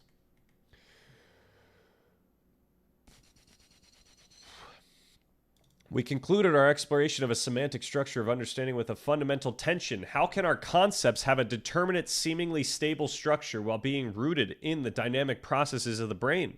The answer, paradoxically, lies not in denying this dynamism, but in understanding it as an essential feature of how meaning itself operates.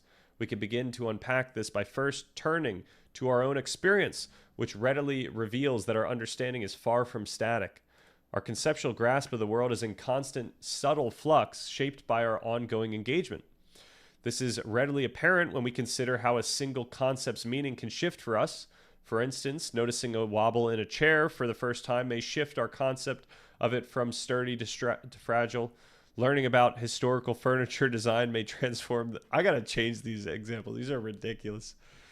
About historical furniture design may transform the same chair from a mere seat into something culturally significant.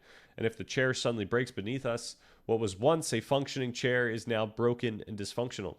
In each case, the physical object remains, but its conceptual structure, its network of relations and affective weight, is reconfigured by our experience. This dynamic becomes even clearer when we reflect on how our understanding evolves over many years. Returning to a familiar place from childhood often reveals that our perception has changed, not because the place itself has been entirely remade, but because we now engage with it through a profoundly different conceptual framework. We can now make sense of this intuitive sense of change as grounded in the neurobiological reality we have discussed. The stability we do experience, such as readily recognizing a chair by its general shape, or by thinking that I am a person that persists over time, arises from deep conditioning. Each interaction with a chair reinforces core neural pathways, making future recognition feel immediate and certain. An adult's concept of a chair seems fixed only because of these years of reinforcement. Yet every moment of thought, reflection, and sensory encounter continues to subtly reshape the brain's neural architecture. This leads to the conclusion that the concepts we experience are not innate, but are acquired and continuously updated by neurodynamics over time. This allows us to consider how the semantic relations we previously outlined are themselves dynamic. For example, consider a person who develops a passion for... This is crazy. I gotta just skip over this stuff. I'm like embarrassed by it. Consider a person who develops a passion for cooking. Initially, their concept of oil may have a simple relation of consequence to something for frying. After learning more, new relations form. Olive oil develops a relation of incompatibility with high heat searing. I also mess that up every single time we read this. While avocado oil gains a relation of consequence to it. The physical makeup of oil has not changed, but for this individual, its internal semantic structure has been fundamentally reconfigured through personal experience and learning. Crucially, we must understand that while concepts arise within our experience, this very experience also functions as a catalyst for learning. Our existing conceptual understanding shapes how we interpret new stimuli. This new experience, having been interpreted through that conceptual lens, then affects learning that can subtly reinforce or reshape the very concepts we use to understand it. All right, where's the actual thing that we were... Yeah, okay, so this is...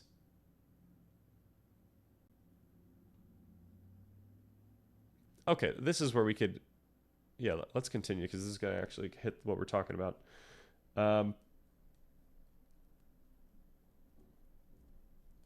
Daniel End, I will get there once we read through this stuff. We must be open to the prospect of all-out war. Within this perspective, we could see how universals and particulars evolve in tandem. As we learn more about a particular instance of something, this wobbly chair, our understanding of related universals, universal categories, for example, chairs, sturdy chairs, etc., shift accordingly. Likewise, as our grasp of a universal expands, its particulars take on new meaning. In this fluid conceptual landscape, language and communication serve as a crucial stabilizing force. Identifiers such as words function as anchors, allowing us to reliably access, communicate, and reflect upon concepts even as their vast network of implicit associations evolve. So for this example, it would be like this, like the concept of I is constituted by a lot of words that we know, like, self and what that means, I, and, all the facts that you think you know about yourself. That you could put into words. Now, once again, there's a lot of underlying conviction that's happening here, a lot of emotion and affect that is really building this experience you're having of who I am. But the word chair, for instance, acts as a consistent stimulus. Each time we use it, we activate a conceptual structure that is experienced in the moment as coherent and stable, even though that very structure is subtly changing over time. So just to point out how this connects to what we've been discussing for the consciousness stuff, imagine that there's this global workspace and some information's going into the linguistic centers in the brain, and they're outputting a word. Now your other systems are able to say, we see that word. What do we think about that word?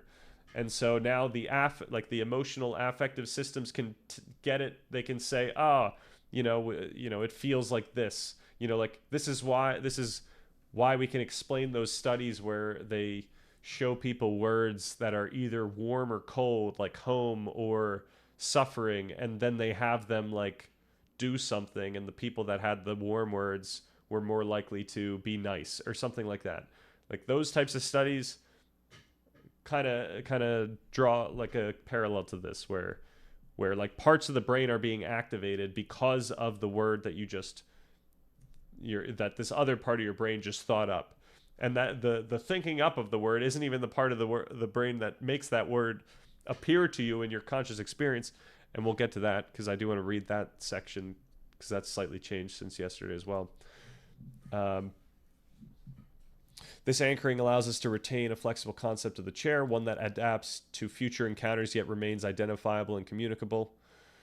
This dynamic is powerfully illustrated by abstract identifiers like this or now. These words function as concepts whose meaning is almost entirely relational and contextual.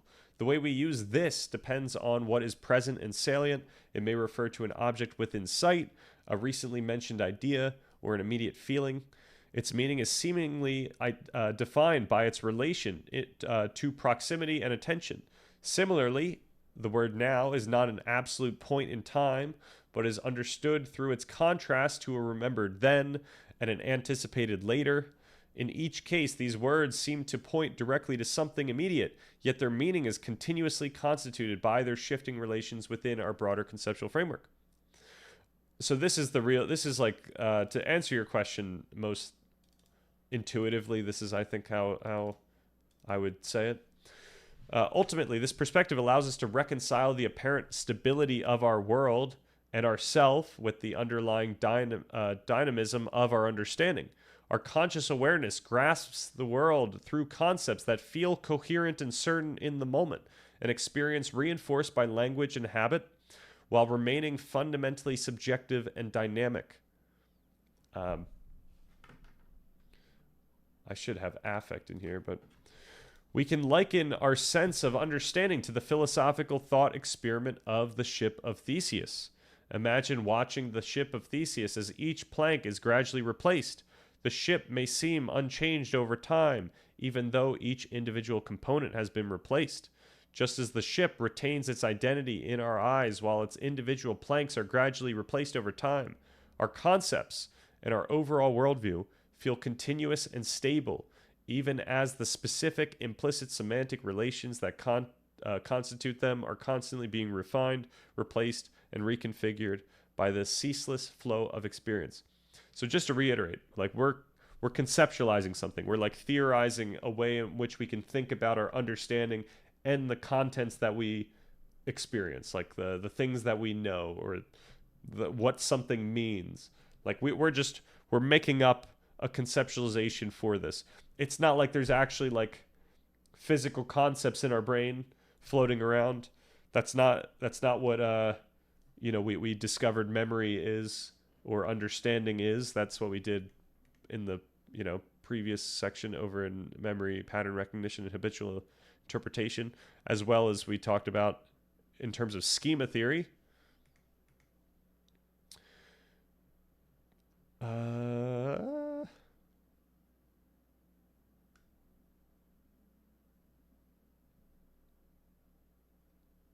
Do we have a nice thing here? There's probably like one paragraph that's nice, and I don't want to look for it right now. Okay, let's go back. Actually, let me answer the question, or let me answer you, Daniel. And I think that might be a bit controversial semantically, because some people use the Cartesian starting point and arrive at using empirical science, or what you called it. So it might target some people. It shouldn't, if I understood. So what we were actually talking about right before, probably before you got here, is that, where is this actually?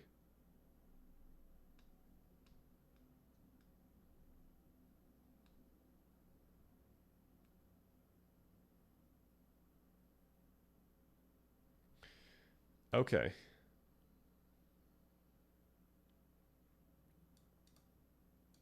So I say at some point we have to leverage the contingent concepts that appear to us. So I make the case that we ought to, so it's a normative case that we ought to prioritize the standards of science, which are simply aspects of our experience which manifest in our minds explicitly and also affect whether we think certain arguments are valid or not. What's missing is certainly the argument for why we should care about the standards of science, and unfortunately that argument would take too long to fit in the script, which is why I make the case that this argument will be more compelling to those who care knowingly or unknowingly about scientific method. I do make a case about the circular nature. Where do I talk about paradox? Oh, I see. It is the case that we experience/conceptualize any framework we think about, even physicalist frameworks.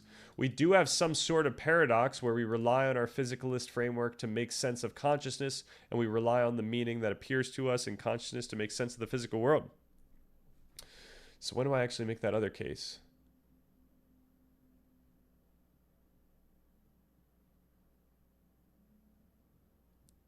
I think the point is that if you start with some metaphysical premise and then still respect the scientific method, then you have now created a contradiction, since the scientific method explains why the premise is faulty according to its standards. So you can't have your cake and eat it too when it comes to the scientific method. Even if you start with the Cartesian certainty, once you pick up the scientific method and you actually respect its standards, then you're left with this contradiction, because the scientific method now explains why you have this premise that you've made axiomatic for your whole entire framework.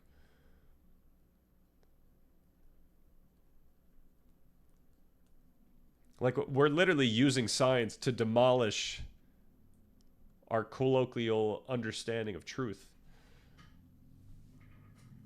But then we're using science to build us back up. Like, it's kind of cool in that way. And the only way you can do that is through a normative argument.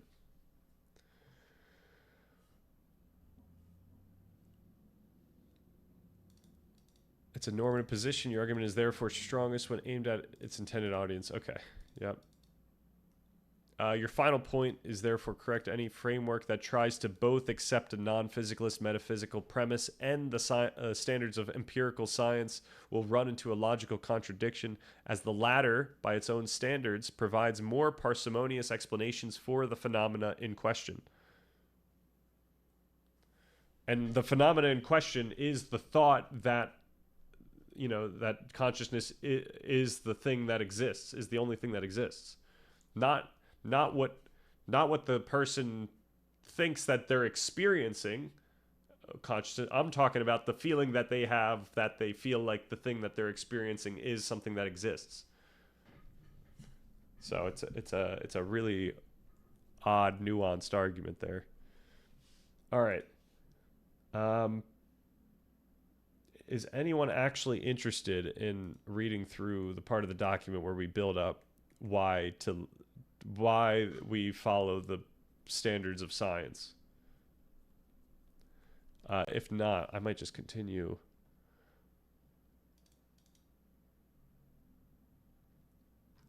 Pragmatically dealing with the problem. Solving the hard problem with science is deeply unintuitive, but that's the point. Science explains why it's difficult to intuit how consciousness arises, because it shows how our intuitions themselves are products of the system we're trying to explain.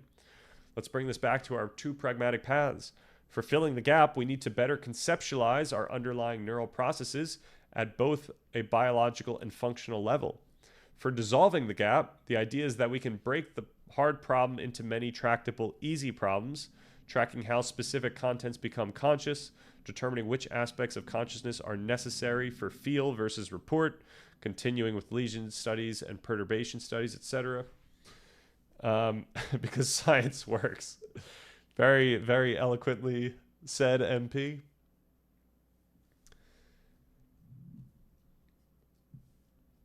I mean, that's one way to go about it.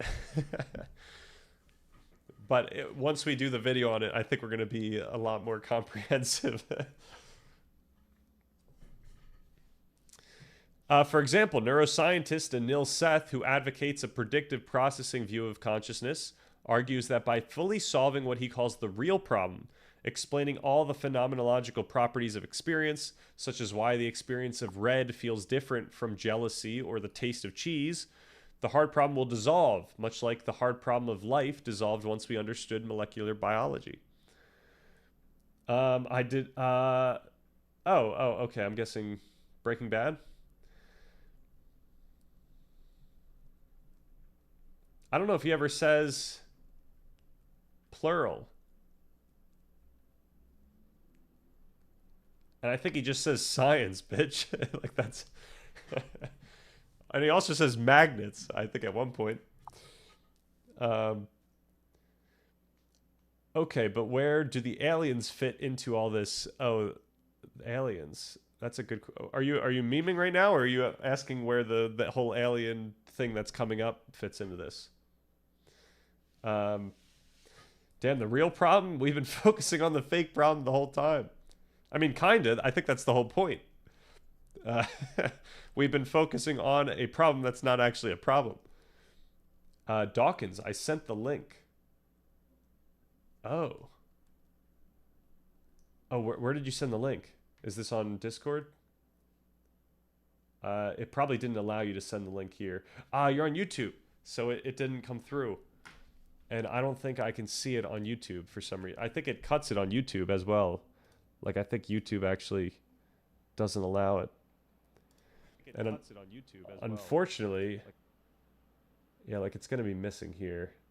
Yeah, it's... Okay, just look up Dawkins Science, it works. I'm guessing it's this, right?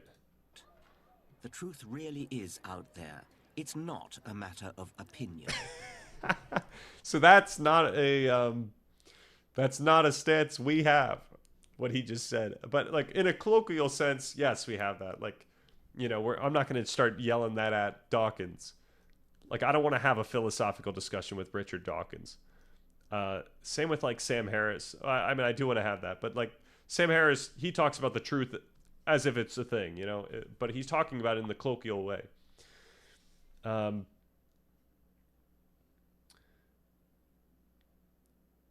magnet scene was pretty sick. I do agree.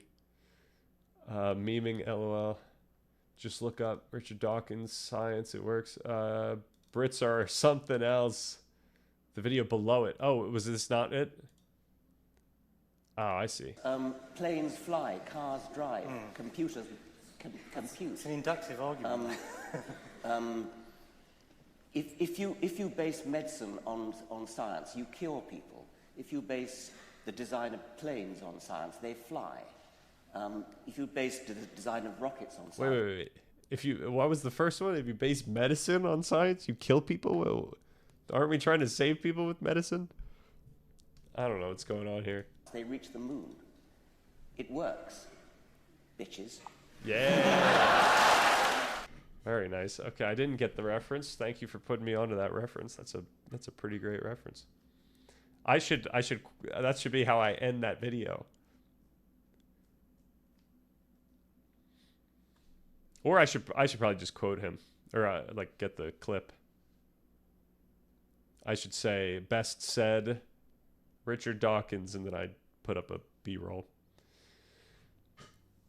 Top 10 philosophers of all time. That's it. Yep. You need 6 more.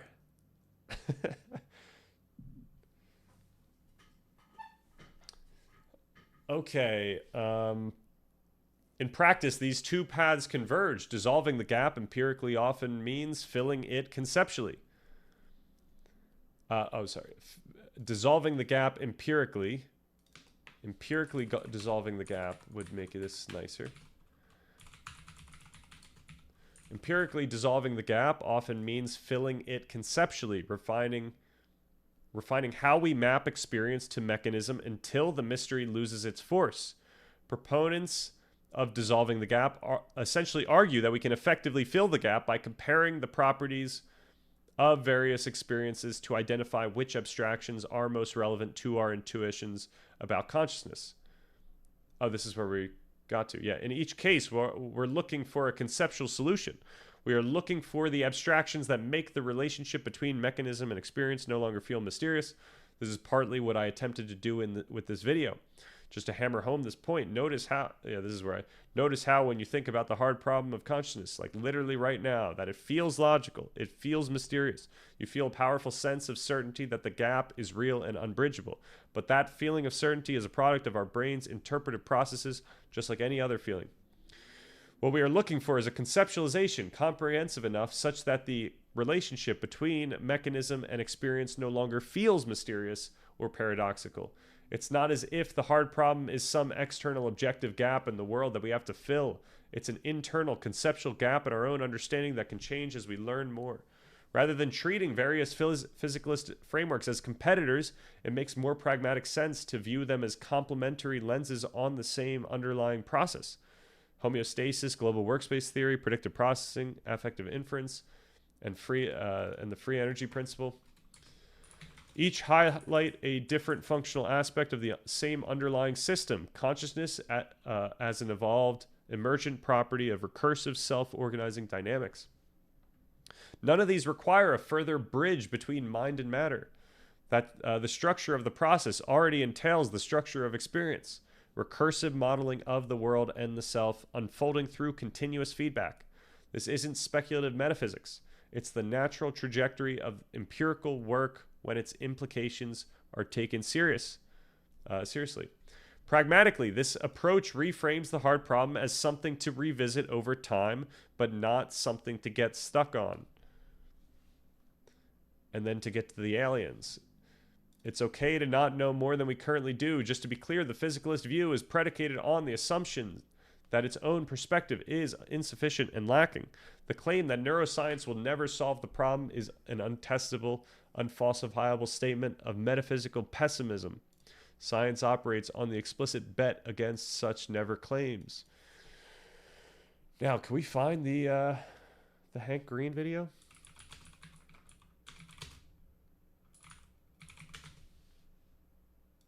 We can. Many times.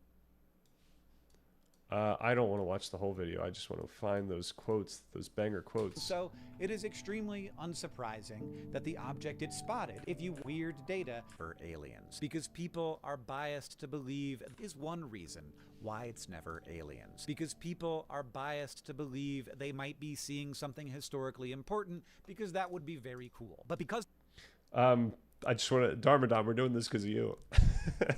But I do want to actually look through this again because we need to find these quotes. I don't know where they are in this video.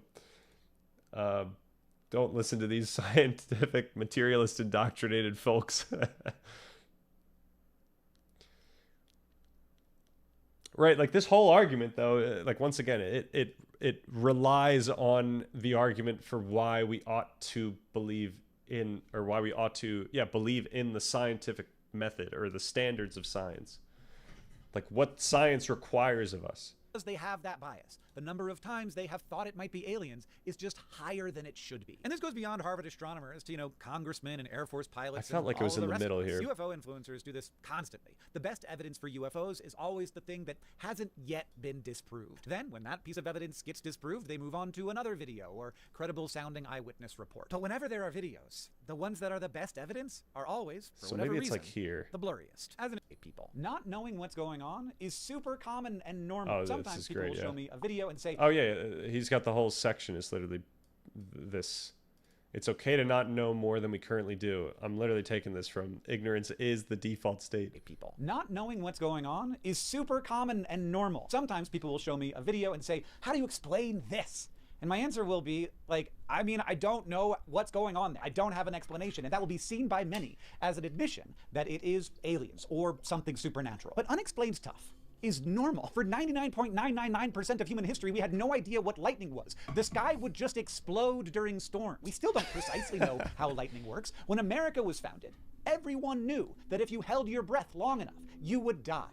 And no one on Earth had any idea why. And because this was so obviously important and so mysterious, it was seen as a link with the supernatural. Accepting an explanation for a mystery without any evidence is totally understandable, but it does not usually lead you anywhere close to the truth. What really leads to truth is accepting the mystery. Unexplained is the default state. Everything we know is something we figured out. No one told us any of this stuff. When I see a video that I can't explain, that feels to me normal, very normal, because I know that there are unexplained phenomena hiding under every rock in science. When you see a science news story, like just open up any science news, and what you will see is people providing explanations for things that were unknown and unexplained yesterday. So it's just not surprising when people start showing around things that no one has a good explanation for. And many I think the point of this section is that they are platitudes. Like, I mean, it does mean something in a sense. Like, this is a very broad idea here.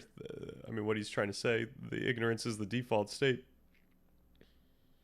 I think the point is pretty apt in terms of learning things about the the universe that we don't know currently. Many times I have watched as something that seemed unexplainable gets explained. You have more unexplained phenomena in your colon than there are contained in 10,000 UFO videos. The reason we focus on the UFO videos is because they tap into our desire for big, important, mysterious things. But the absence of an understanding does not require an explanation. So that's what we're definitely taking. Absolutely. Mysterious. The reason we focus on the UFO videos is because they tap into our desire for actually, big, you know what? It might actually mesh with what we're actually talking about in this document, because we do try to give an answer that's somewhat coherent. Mysterious things, but the I did. If you check the group chat, I posted this in, and I don't think that person looked at it. I think that person responded with a little snark and then probably let it go. Absence of an understanding does not require an explanation. It begs it, it makes us want it, it makes us drive to look for it, but it is so common for there to be mysteries that don't have explanations. Sometimes there are just things that we don't know for now. And then, hopefully, sometimes we figure them out. These interstellar objects are another... So that's probably what I would take. Granted, I'm kind of satisfied with the argument that I made in this video, where I think we know actually enough about consciousness to like practically move forward. Like we kind of get the gist. We understand pretty effectively what's going on. Now that said, we don't know. As I said, we don't know everything. Where do I say that? I must say that somewhere here. Oh, I guess you know what? It's predicated on the assumption that its own perspective is insufficient and lacking.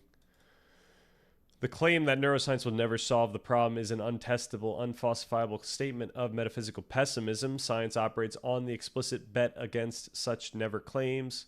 So then we get past this. Science is actually moving incredibly quickly in this field, and many researchers are focused on answering these very questions.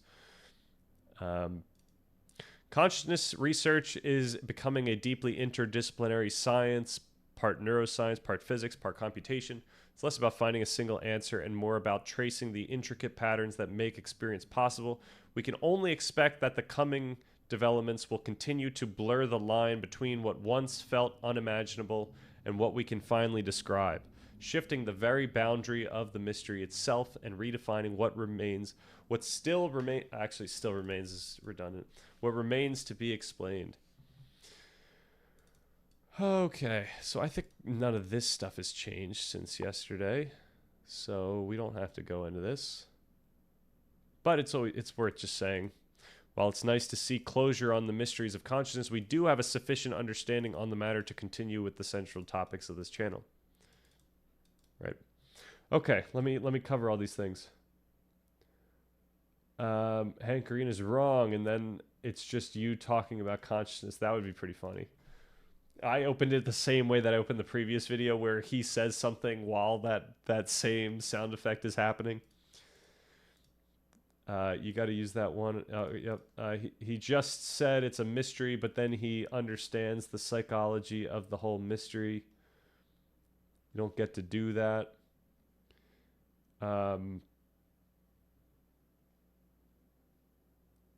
Well, when he's saying it's a mystery, he's referring to aliens, I think, specifically, and he's referring to the specific cases that he's been talking about.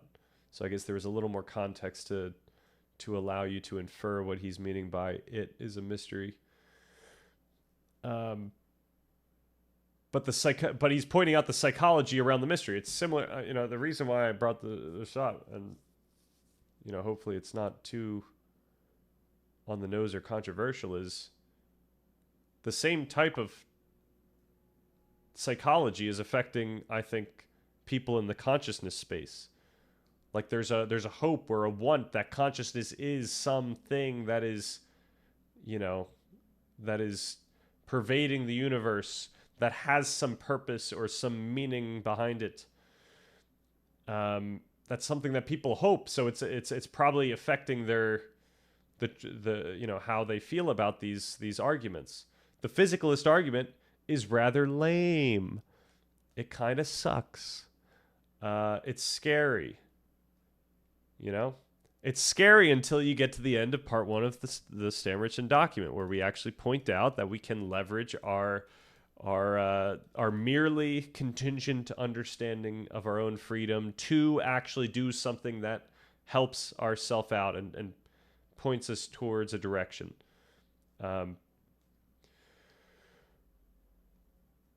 I think alien stuff is real, but ultimately useless to spend any time thinking about. Yeah, that's kind of where I'm at. Like, I don't know. Once it matters, it'll matter, But currently it doesn't matter. Aliens are real, but they're probably just a bunch of bacteria or something. That's the other thing. Like, I think that's much more likely.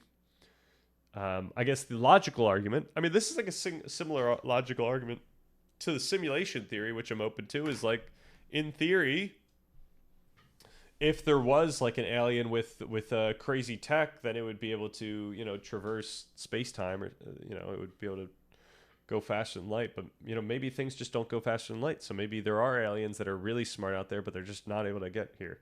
Right? That's one of the counter arguments to that whole idea. That there's that there's just so much distance in the universe that it's just not possible. Or it will happen, but it will just happen way down the road. He's explaining it away, a psychological explanation of the mystery, while play the Humbra card that no one knows.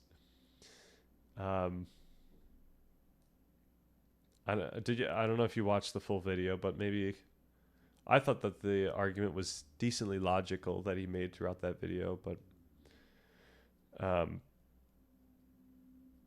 yeah, maybe I'm similarly biased in the other direction.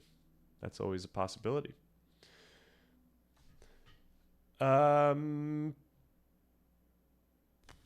Okay, shall we bring out the Stan Richardson document again? Go through that one section I keep teasing, because I think it's a pretty fun section.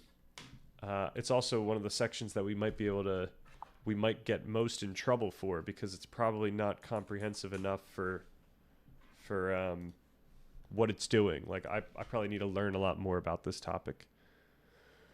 The developing authority of method. So this is right after we talk about the development of shared meaning.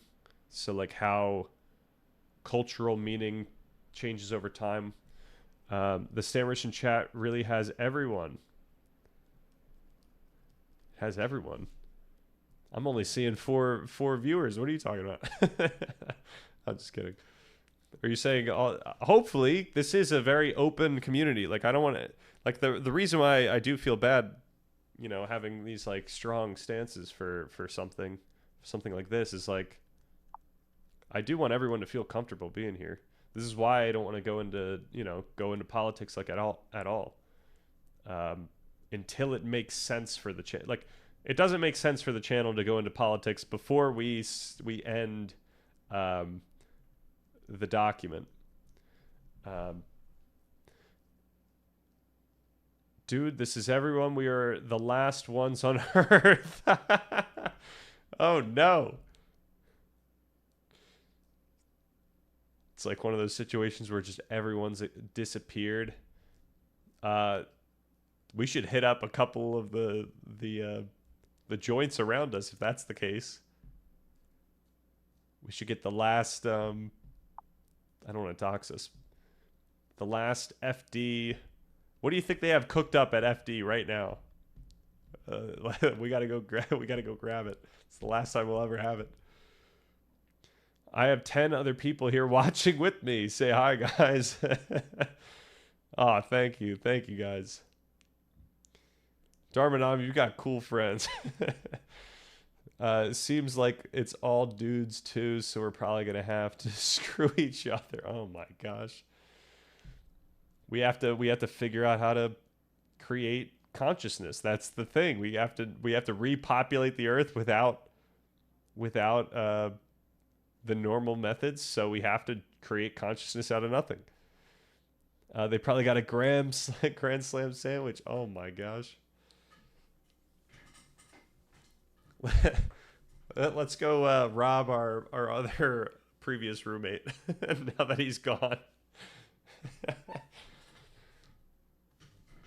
All right, so this is right after we just discussed the foundation of shared meaning, a retrospective on truth, the trajectory of wisdom, pragmatic bedrock of wisdom, how myth comes out of like the practical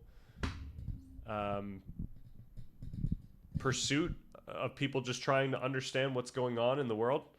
And you know, that was also people trying to figure out what's going on with their experience. Like we know the science stuff only from the last few hundred years. Like this is pretty new knowledge that we have. So yeah, we talk about evolution of myth as explanatory story, and then we talk about archetypes as maps for understanding. But then we get to the developing authority of method. I showed this stream to my niece, 3-year-old, and she started saying the prospect of consciousness being true based on the panpsychist argument is grim, slim at best, and stupid at least. Jeez, you're misquoting me now? Stupid at least. Then she went back to babbling. That reminds me, we have to do a 10-year-old take of the content in the script. We'll do that right after we do this. Because we want to go to 10-year-old, and then I think 15-year-old, and then 20-year-old. And then I think we're good at 20-year-old. Maybe then we do the post-grad. Post-grad, yeah, with 25-year-old. So, all right, the great myths and wisdom traditions provided humanity with a cohesive, integrated map of reality. a map that gave meaning to both the inner world of experience and the outer world of nature. But within that grand unified story, the desire to understand and influence the material world with ever greater precision, to heal the sick, to chart the stars, to forge stronger metals, never ceased. This persistent, practical impulse began to slowly and painstakingly develop its own unique methods, its own standards of evidence, and its own rules for what counts as a reliable claim. While the narrative tradition was unparalleled at creating a coherent and meaningful worldview, its claims about the material world were often unreliable. Over time, the method for minimizing prediction error developed alongside its narrative roots, guided by the specific desire for more reliable predictions and a more effective way to act upon the physical world. This is the empirical world. What follows is not intended as a comprehensive history of science, which would require many volumes.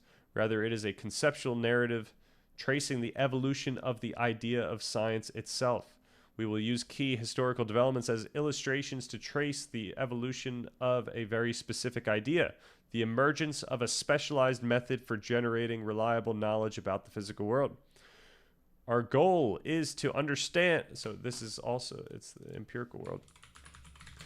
Our goal is to understand how the meta rules of empirical knowing were forged and differentiated from the integrated worldview discussed previously. Finally, we must acknowledge that this was not an inevitable march of progress, but a slow, contingent evolution of the very cultural norms for what constitutes good reason and valid evidence. As we explored within our framework, our experience of rationality is a powerful felt sense, an affective signal of coherence that arises when an idea or reasoning abides by our understanding. Thus, we can understand the developing method as a set of cultural innovations that affected this internal sensor, ultimately providing a progressively more reliable guide for making sense of the physical world. Once again, empirical world. Because science gives rules about anything empirical.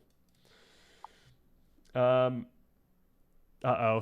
we have a this was not it is? Yeah, I'm gonna have to do a AI speak purge at some point.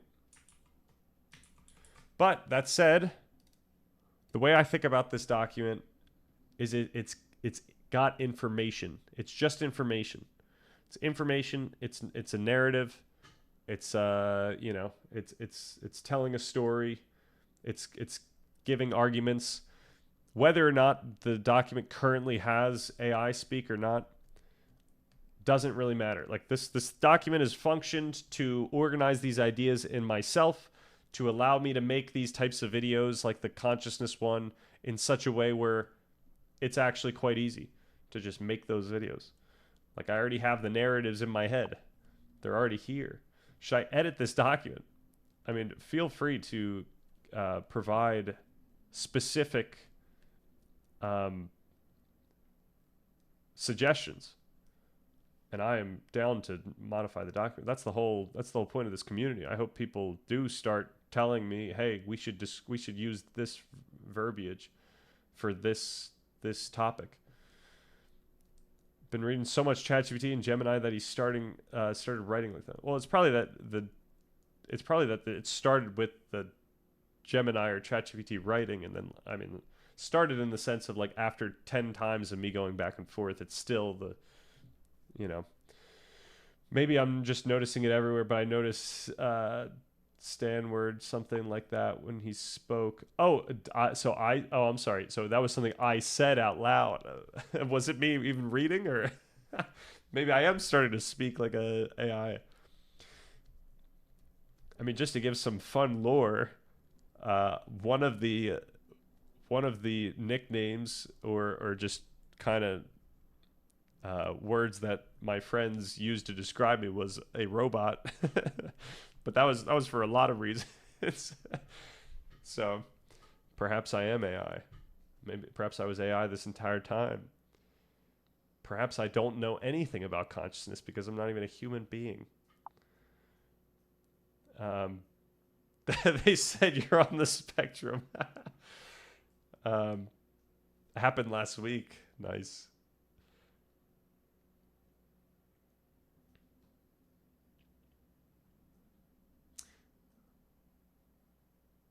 Yep. Yeah, I think this is something that I was talking with Jago last night. I think that perhaps language that does create a distinction, like it's not this, but it's this, actually lends itself to a more clear communicated argument.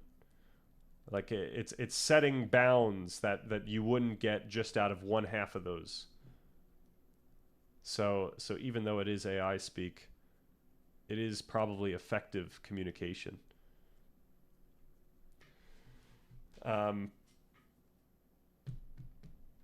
Honestly, saying I'm on the spectrum would have been pretty nice compared to some of the other stuff. I would hesitate to say AI is a secret genius when you analyze it, rather than just how it worked out.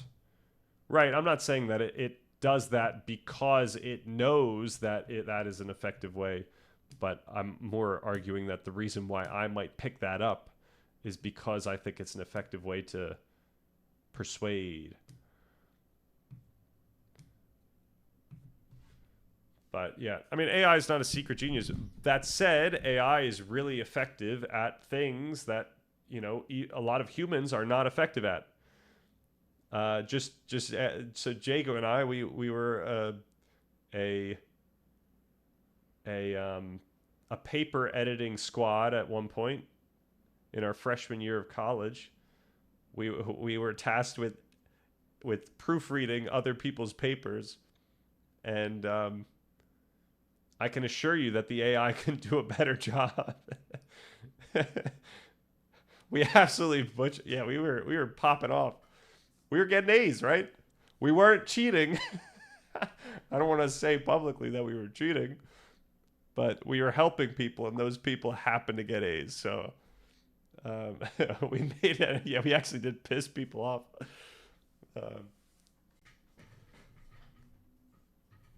Man, to think that we could even edit a paper without AI. Man, we were so self-sustained, what's the usual phrase for that? Resilient? I don't know.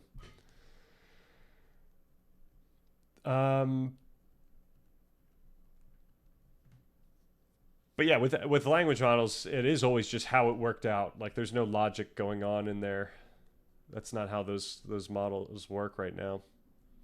But they learn from a lot of stuff, so you can leverage AI models to figure out what are best practices. Dream Team presidential run.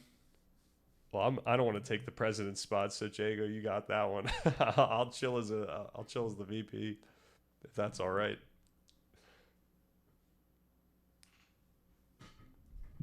Just don't die. Hell yeah, hell yeah. I'm gonna be a dictator on day one. This is what Obama said. Perhaps, yeah. All right. The story of empirical knowledge. The story begins with the fundamental human impulse to find and systematize patterns in the natural world to make it predictable. Man, this is slightly ambiguous. This "it" is slightly ambiguous. It could mean the patterns or it could mean the world. I'll keep it for now, but I'll probably change that in the future. Ancient cultures across the globe in Mesopotamia, Egypt, India, and China. That's not really across the globe. That's all in that one side. I'm not showing the Americas any love. I don't know if they were at the level, but all engaged in sophisticated observation, particularly in astronomy and mathematics, to manage agriculture, timekeeping, and statecraft. We can use the ancient Greeks as a key example of a culture that took a specific next step. They began to use formal reason, or logos, to debate the underlying nature or physis of the patterns they observed. Their great contribution was not the discovery of observation itself, but the act of making the system of explanation a subject of rational inquiry. This quest for empirical knowledge emerged alongside, not against, a mythic and sacred worldview. For centuries, the impulse to investigate the material world remained deeply embedded within a spiritual framework. European alchemy serves as a powerful example of this integrated practice. The alchemist's goal was ultimately spiritual, the perfection of the soul, the creation of the philosopher's stone, but their method was intensely empirical. To achieve their spiritual goals, they became meticulous practitioners, inventing laboratory glassware, developing techniques like distillation and sublimation, and keeping detailed records of their experiments. They acted out complex procedures long before those procedures could be made fully explicit as a formal method. Shout out Jordan Peterson. For the alchemist, an experiment succeeded not just if it produced a predictable physical result, but if it also corresponded to astrological charts or felt spiritual significance. The observer's inner state was an inseparable part of the process. The concepts of detached observation and pure objectivity had not yet been fully formed. A crucial conceptual breakthrough can be seen in the work of thinkers like Ibn al-Haytham during the Islamic Golden Age. In his work on optics, we see the emergence of a new ideal, a formalized, systematic, and repeatable experimental method. The great innovation was the insistence that this is something we should italicize. The insistence that to understand a phenomenon, the process must be deliberately designed to exclude the observer's own perceptions and biases as a source of error. This represents a monumental step towards an impersonal, personal, objective method where the procedure itself, not the spiritual state of the practitioner, becomes the guarantor of truth. Over the subsequent centuries, through complex processes of translation and cultural exchange, these ideas would slowly percolate into Europe, laying the groundwork for what was to come. What do we got here? On day one, this is that Lenin converses with Stalin's secret table talk. The famous alchemist line. I get chills every time you read it. Jordan Peterson would be proud. The period of the European scientific revolution further marked a conscious philosophical unweaving of the empirical from the spiritual. These revolutionary ideas gave voice to a new path to certainty, one grounded not in contested scripture or ancient authority, but in direct experience and universal mathematics. The invention of the printing press then allowed these revolutionary ideas to spread and be debated as never before, while new forms of patronage created space for inquiry outside of traditional institutions. Francis Bacon championed the primacy of empirical evidence, arguing that all knowledge of nature must begin with systematic observation. Galileo proposed that the book of nature was written in the language of mathematics, shifting the goal from interpreting meaning to discovering universal laws. Philosophers like René Descartes provided a framework for this by conceptually separating the thinking, subjective mind from the mechanical, material world, which could now be studied as a predictable machine. The immense power of this new approach came from its deliberate limitation of scope, its exclusive focus on the mechanical, measurable, and material. It is crucial to recognize that this development was not a clean or immediate switch, but a messy, centuries-long process of intellectual negotiation.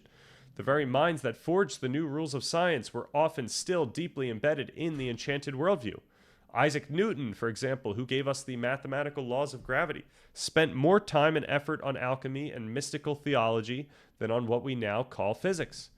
This demonstrates that the integrated worldview did not simply vanish. Rather, the specialized method of empirical inquiry slowly carved out their own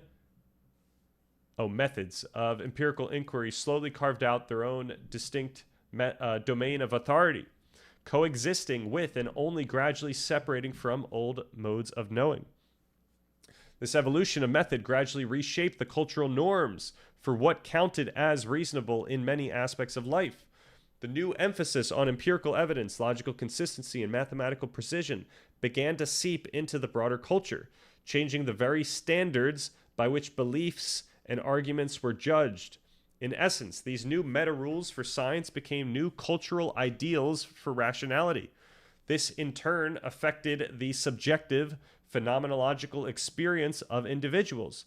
A claim unsupported by evidence began to feel less coherent, less certain. The internal sensor for incoherence that our framework describes was being recalibrated by cultures that increasingly valued a specific methodological approach to establishing truth.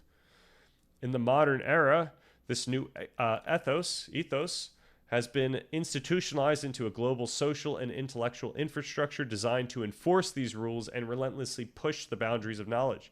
Peer review was established as a social mechanism for error checking and vetting research against established standards of evidence.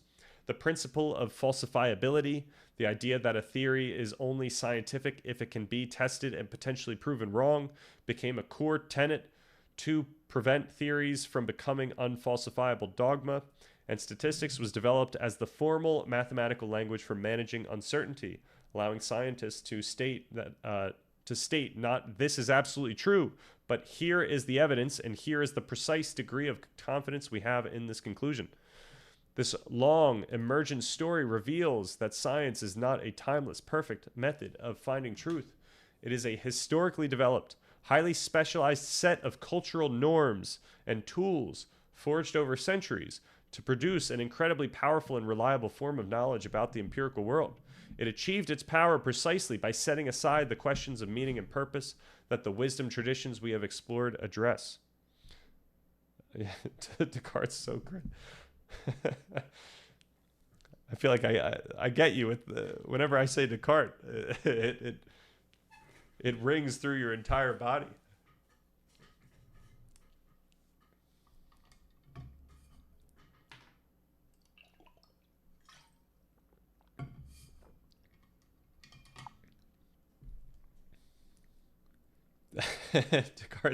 Hearing Descartes' name gives me a gag reflex. What if I told you that without Descartes we wouldn't have a Brandom? Because we probably wouldn't have had a Hegel. Or at least not yet, perhaps. That said, in theory, you could imagine that, right? Like you could imagine that people would have still figured this stuff out or put different words to it. I mean, it wouldn't have progressed this in the exact same way, but the same ideas would probably come out because these ideas come out from cultural thought, ways of thinking. But yeah, Brandom's so cracked that he probably would. Like, we could have been at Aristotle time, like, 100 years ago, and Brandom would have still figured it all out. That's how cracked Brandom is.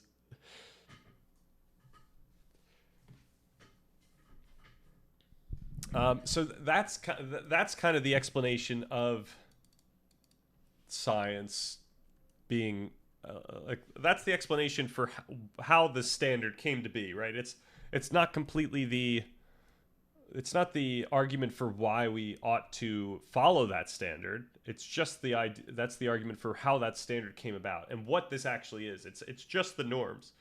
And the only reason that I feel compelled by the norms is because I went to school, really.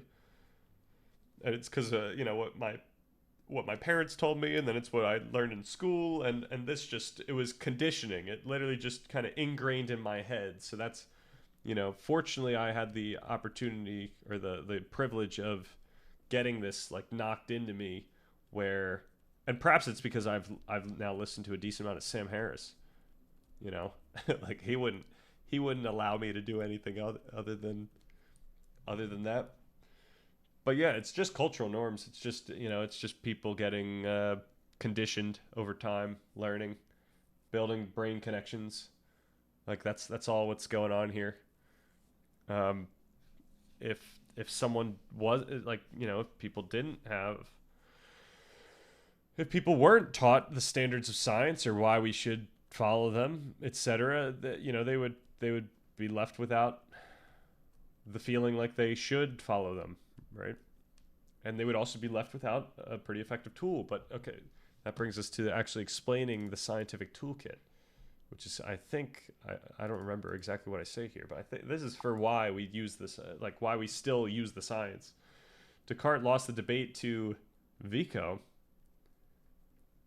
What was the debate? Is this something that happened a while back? I feel like what you're saying to me is like Socrates lost a debate to some person back then. Like, was this a significant debate? All right, to understand the immense value that the developed scientific method affords us, we can ground it in our broader framework of subjective experience. Ultimately, science provides a set of powerful tools for overcoming the inherent limitations of individual perception. All personal inquiry begins with the anecdote.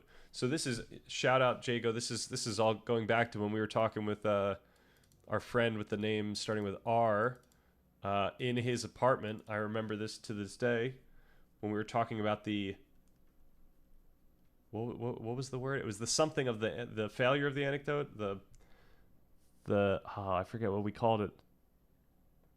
The logic of the anecdote, but it was really like I think we were challenging the logic of the anecdote.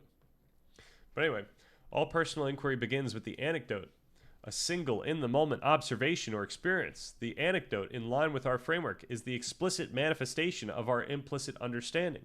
It is the product of all our past learning, our unique personal history, and the vast cultural wisdom we have absorbed through story and social interaction. In this sense, our intuitive insights are reliable as powerful sources for generating personal meaning and new hypotheses. They are the signal that our sophisticated internal model has detected a pattern worthy of attention.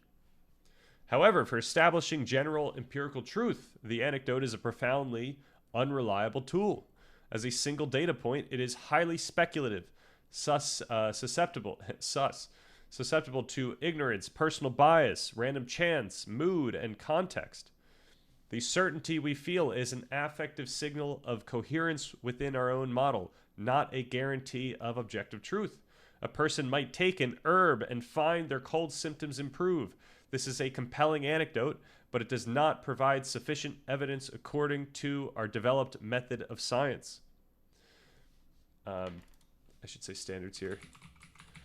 The improvement could have been a coincidence, the result of the placebo effect, or due to any number of other unobserved factors. The fundamental tool for overcoming these limitations is aggregation. The core logic of statistics is that it allows us to derive a more reliable signal from the noise of individual anecdotes. A single data point gives us a hint of a possibility. A systematic aggregation of many data points allows us to understand probability. By collecting and analyzing these anecdotes in a disciplined way, we can begin to filter the noise of individual circumstances and see if an underlying pattern remains. This is how science moves from one person's story to a controlled comparison of thousands of stories, transforming speculation into evidence. The formal infrastructure of science provides a multi-layered system for ensuring the quality of this process. A peer-reviewed study is not just a collection of anecdotes. It is a highly structured and well-documented process of systematic observation designed to be vetted by other experts who scrutinize its methodology and reasoning. Replication provides an even stronger test. If an independent research group can repeat the experiment and achieve the same results, our confidence in the finding increases dramatically. At the highest level of this toolkit are the tools of further synthesis. A meta-analysis is a powerful statistical method that aggregates the results of many individual studies, providing an even more robust estimate of an effect. The scientific consensus then represents the collective vetted judgment of the community of experts, based on the full weight of all available evidence from countless studies and meta-analyses. It provides the best available map of empirical reality, saving us the impossible task of building one from scratch from our own limited anecdotes. Thus, the scientific toolkit can be seen as a complete, multi-layered system designed to solve the fundamental problem of individual bias and limited perspective. It takes the raw, insightful, but unreliable data of personal experience and subjects it to a rigorous process of aggregation, vetting, and synthesis. The result is not absolute truth, but a body of knowledge that is uniquely reliable. This is all italics worthy. A stabled, shared understanding of the empirical world that we can confidently use as a foundation for our own. Oops. So, yeah, when we talk about this stuff in relation to consciousness, like we're talking about something that is uniquely reliable, a stable shared understanding of the empirical world that we can confidently use as a foundation for our own. Okay, and then we get into the whole integrating the domain of wisdom and science, which we discuss, and it's good stuff. It's all good stuff here, but we don't have to talk about it today. What we have to do right now is we have to go to Gemini, and we got to say, can you explain this as if I was a 10-year-old? Can you explain this to someone? Can you explain this to a 10-year-old? And we should do the current version of this now that I've edited it. Do I still have a... Oh, this is the document. Okay, we did apply this. So we need a new download. Throw that in. Can you explain this to me like I'm a 10-year-old?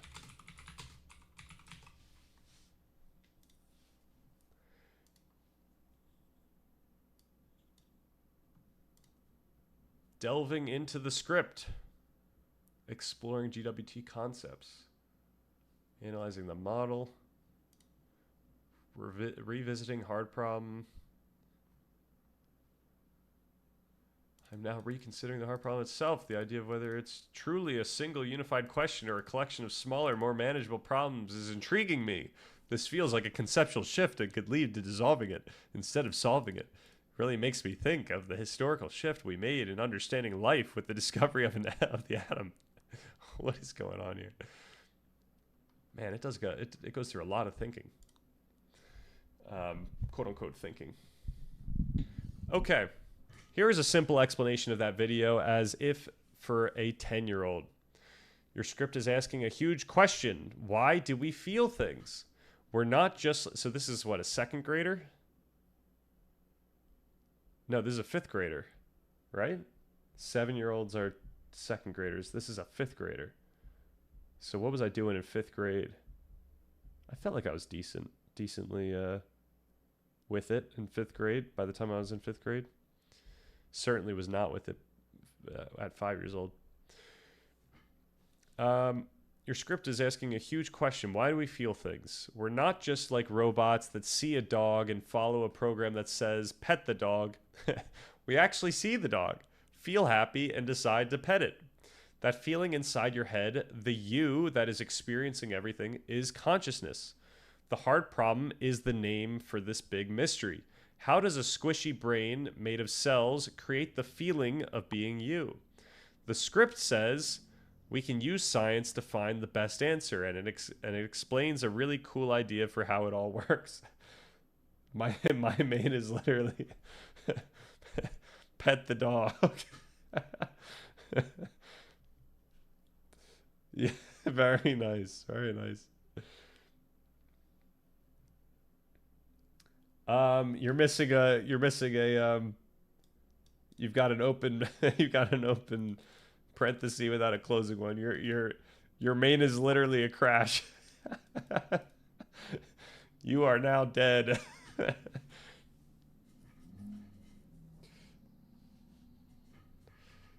All right. The brain's big spotlight. One of the main ideas in the script is called the global workspace theory. Here's an easy way to think about it. Your brain is like a big, dark theater. There are many different actors backstage, each doing its own job. There's a vision actor, a hearing actor, a memory actor, and a language actor. Most of their work is unconscious. They are all working in the dark, processing information without you ever knowing it. Consciousness is the spotlight. When something becomes really important, It wins a competition and gets pushed onto the main stage, right into a giant, bright spotlight. Everyone can see it. Once it's on the stage, all the other actors, language, memory, emotions, can see what's in the spotlight and talk about it. So I'm curious how this analogy is going to work with the recursive aspect of this. The chair example. The script gives a great example of seeing a chair. Backstage, unconscious, your vision actor sees a shape that looks like a chair. It's just processing the image in the dark. The spotlight, conscious, your brain decides this is important. Bam! The chair image is pushed onto the global workspace stage and into the spotlight. Now you are consciously aware of the chair. This is I think it's lost itself because I think it's the actors that are. Okay. The audience reacts. Your language actor in the audience sees it and shouts, "That's a chair." Your memory actor shouts, "I sat in that chair yesterday." Your emotion actor shouts, "That's a comfy chair. I like it." A full thought. All of that shouting together becomes your one complete conscious thought. I am looking at that comfy chair I sat in yesterday. How scientists can ping your... Okay, so this is actually stuff we haven't talked about on stream yet. So I feel like we might want to just do it in the real version so that it's not crazy.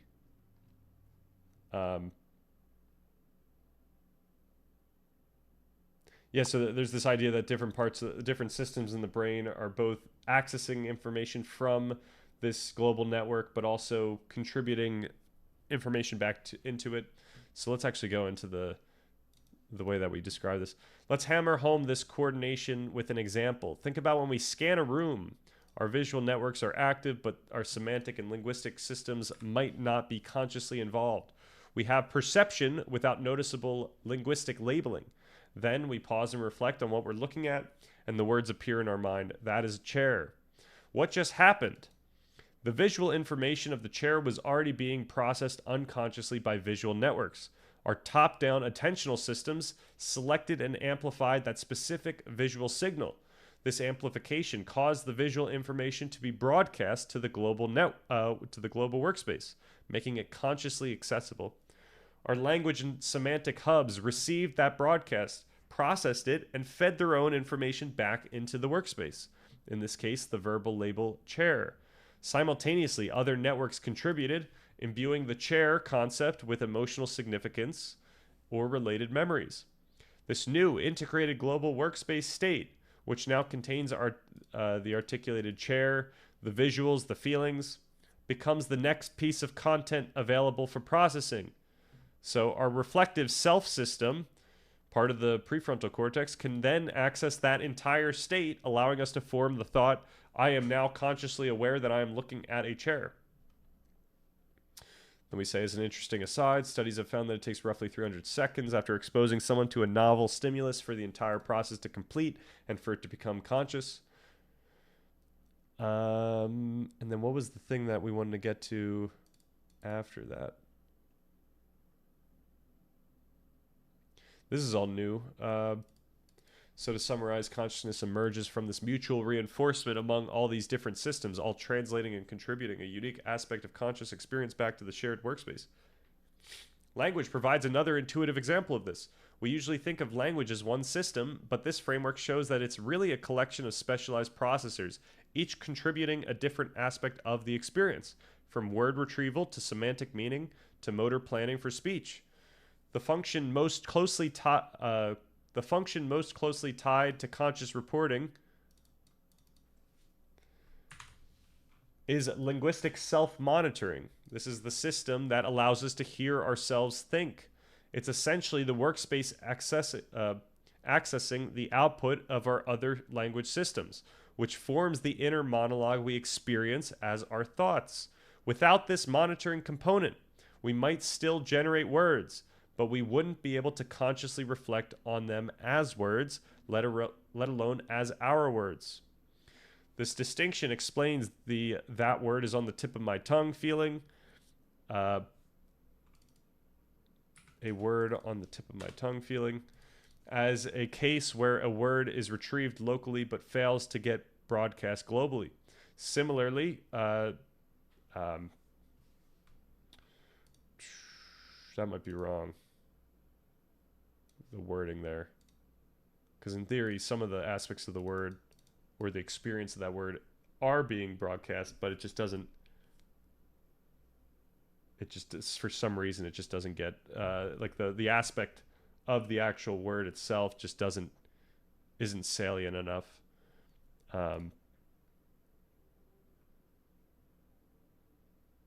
Right. Okay. Similarly, speaking without thinking occurs when a motor action proceeds without a full reflective broadcast. These are just those different systems contributing to the workspace with different timings and strengths. Right. To go full circle, the global workspace framework provides the mechanism behind what Damasio describes as mappings of mappings. When our language system reads a visual broadcast and writes a chair label back, it is literally generating a new map based on a previous map. Though, as you could see, even that is an oversimplification.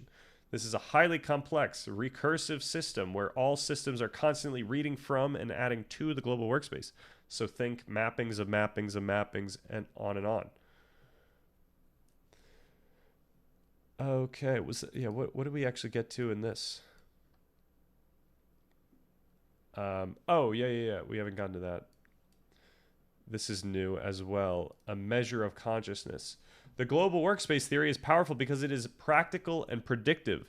It gives us a testable model of consciousness as a dynamic distributed process.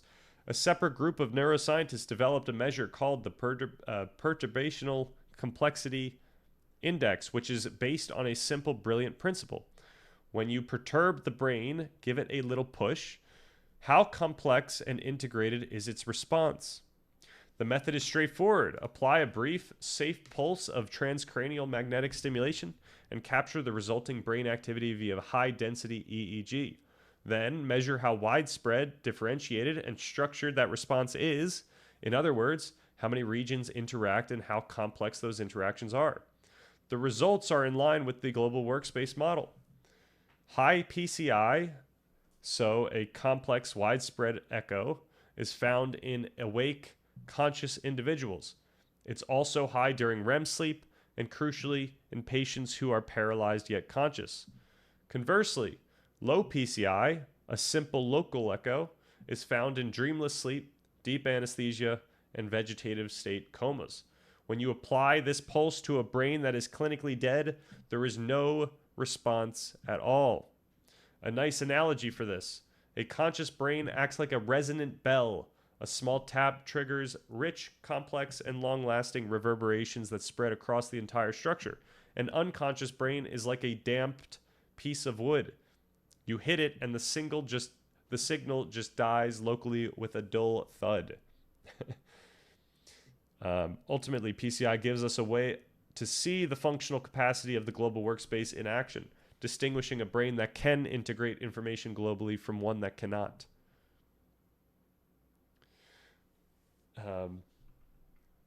Can currently.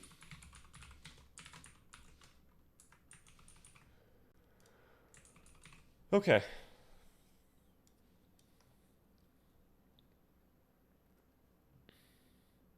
What is a thought made of? So is a thought one single thing? The script says no, it's more like an orchestra. The conductor is the rhythm that keeps all the brain cells in sync. The musicians playing notes are the actual information, like the chair image or the happy feeling. You can't have the music without both. Consciousness is the whole song that the orchestra plays together, changing from one moment to the next. Is the hard problem even real? Question mark. Script ends with two ideas. Filling the gap. We keep doing science, like with the spotlight and orchestra theories, until we fill in the gap and understand how the brain's music becomes our feelings. Dissolving the gap. Maybe the hard problem isn't one giant mystery. Maybe it's just... this is at such a low level that it's not able to pick up any of the nuance of the filling the gap argument. But the dissolving the gap, maybe it's just a bunch of smaller, easier problems, like why does red look like red, or why does cheese taste like cheese? The script says that if we solve all those little problems one by one, maybe the hard problem might or the big hard problem might just disappear. Basically, the script says that even the feeling that this is a giant mystery is just another thing your brain is doing. And while it's fun to think about, we don't need to solve it to use our minds to learn, set goals, and live a happy life. Okay. All right, I might call it there. Yeah, hit another 3-hour mark. Fun stuff. I do appreciate the feedback. We are getting this thing slightly better each time. And once again, all this discussion is affecting how I think when I read through this thing, like tomorrow morning, which I probably will be doing. So it will affect, nuanced edits, just the exact wording that we use. It's all really helpful. So yeah, thank you very much. And yeah, have a good rest of the day or night.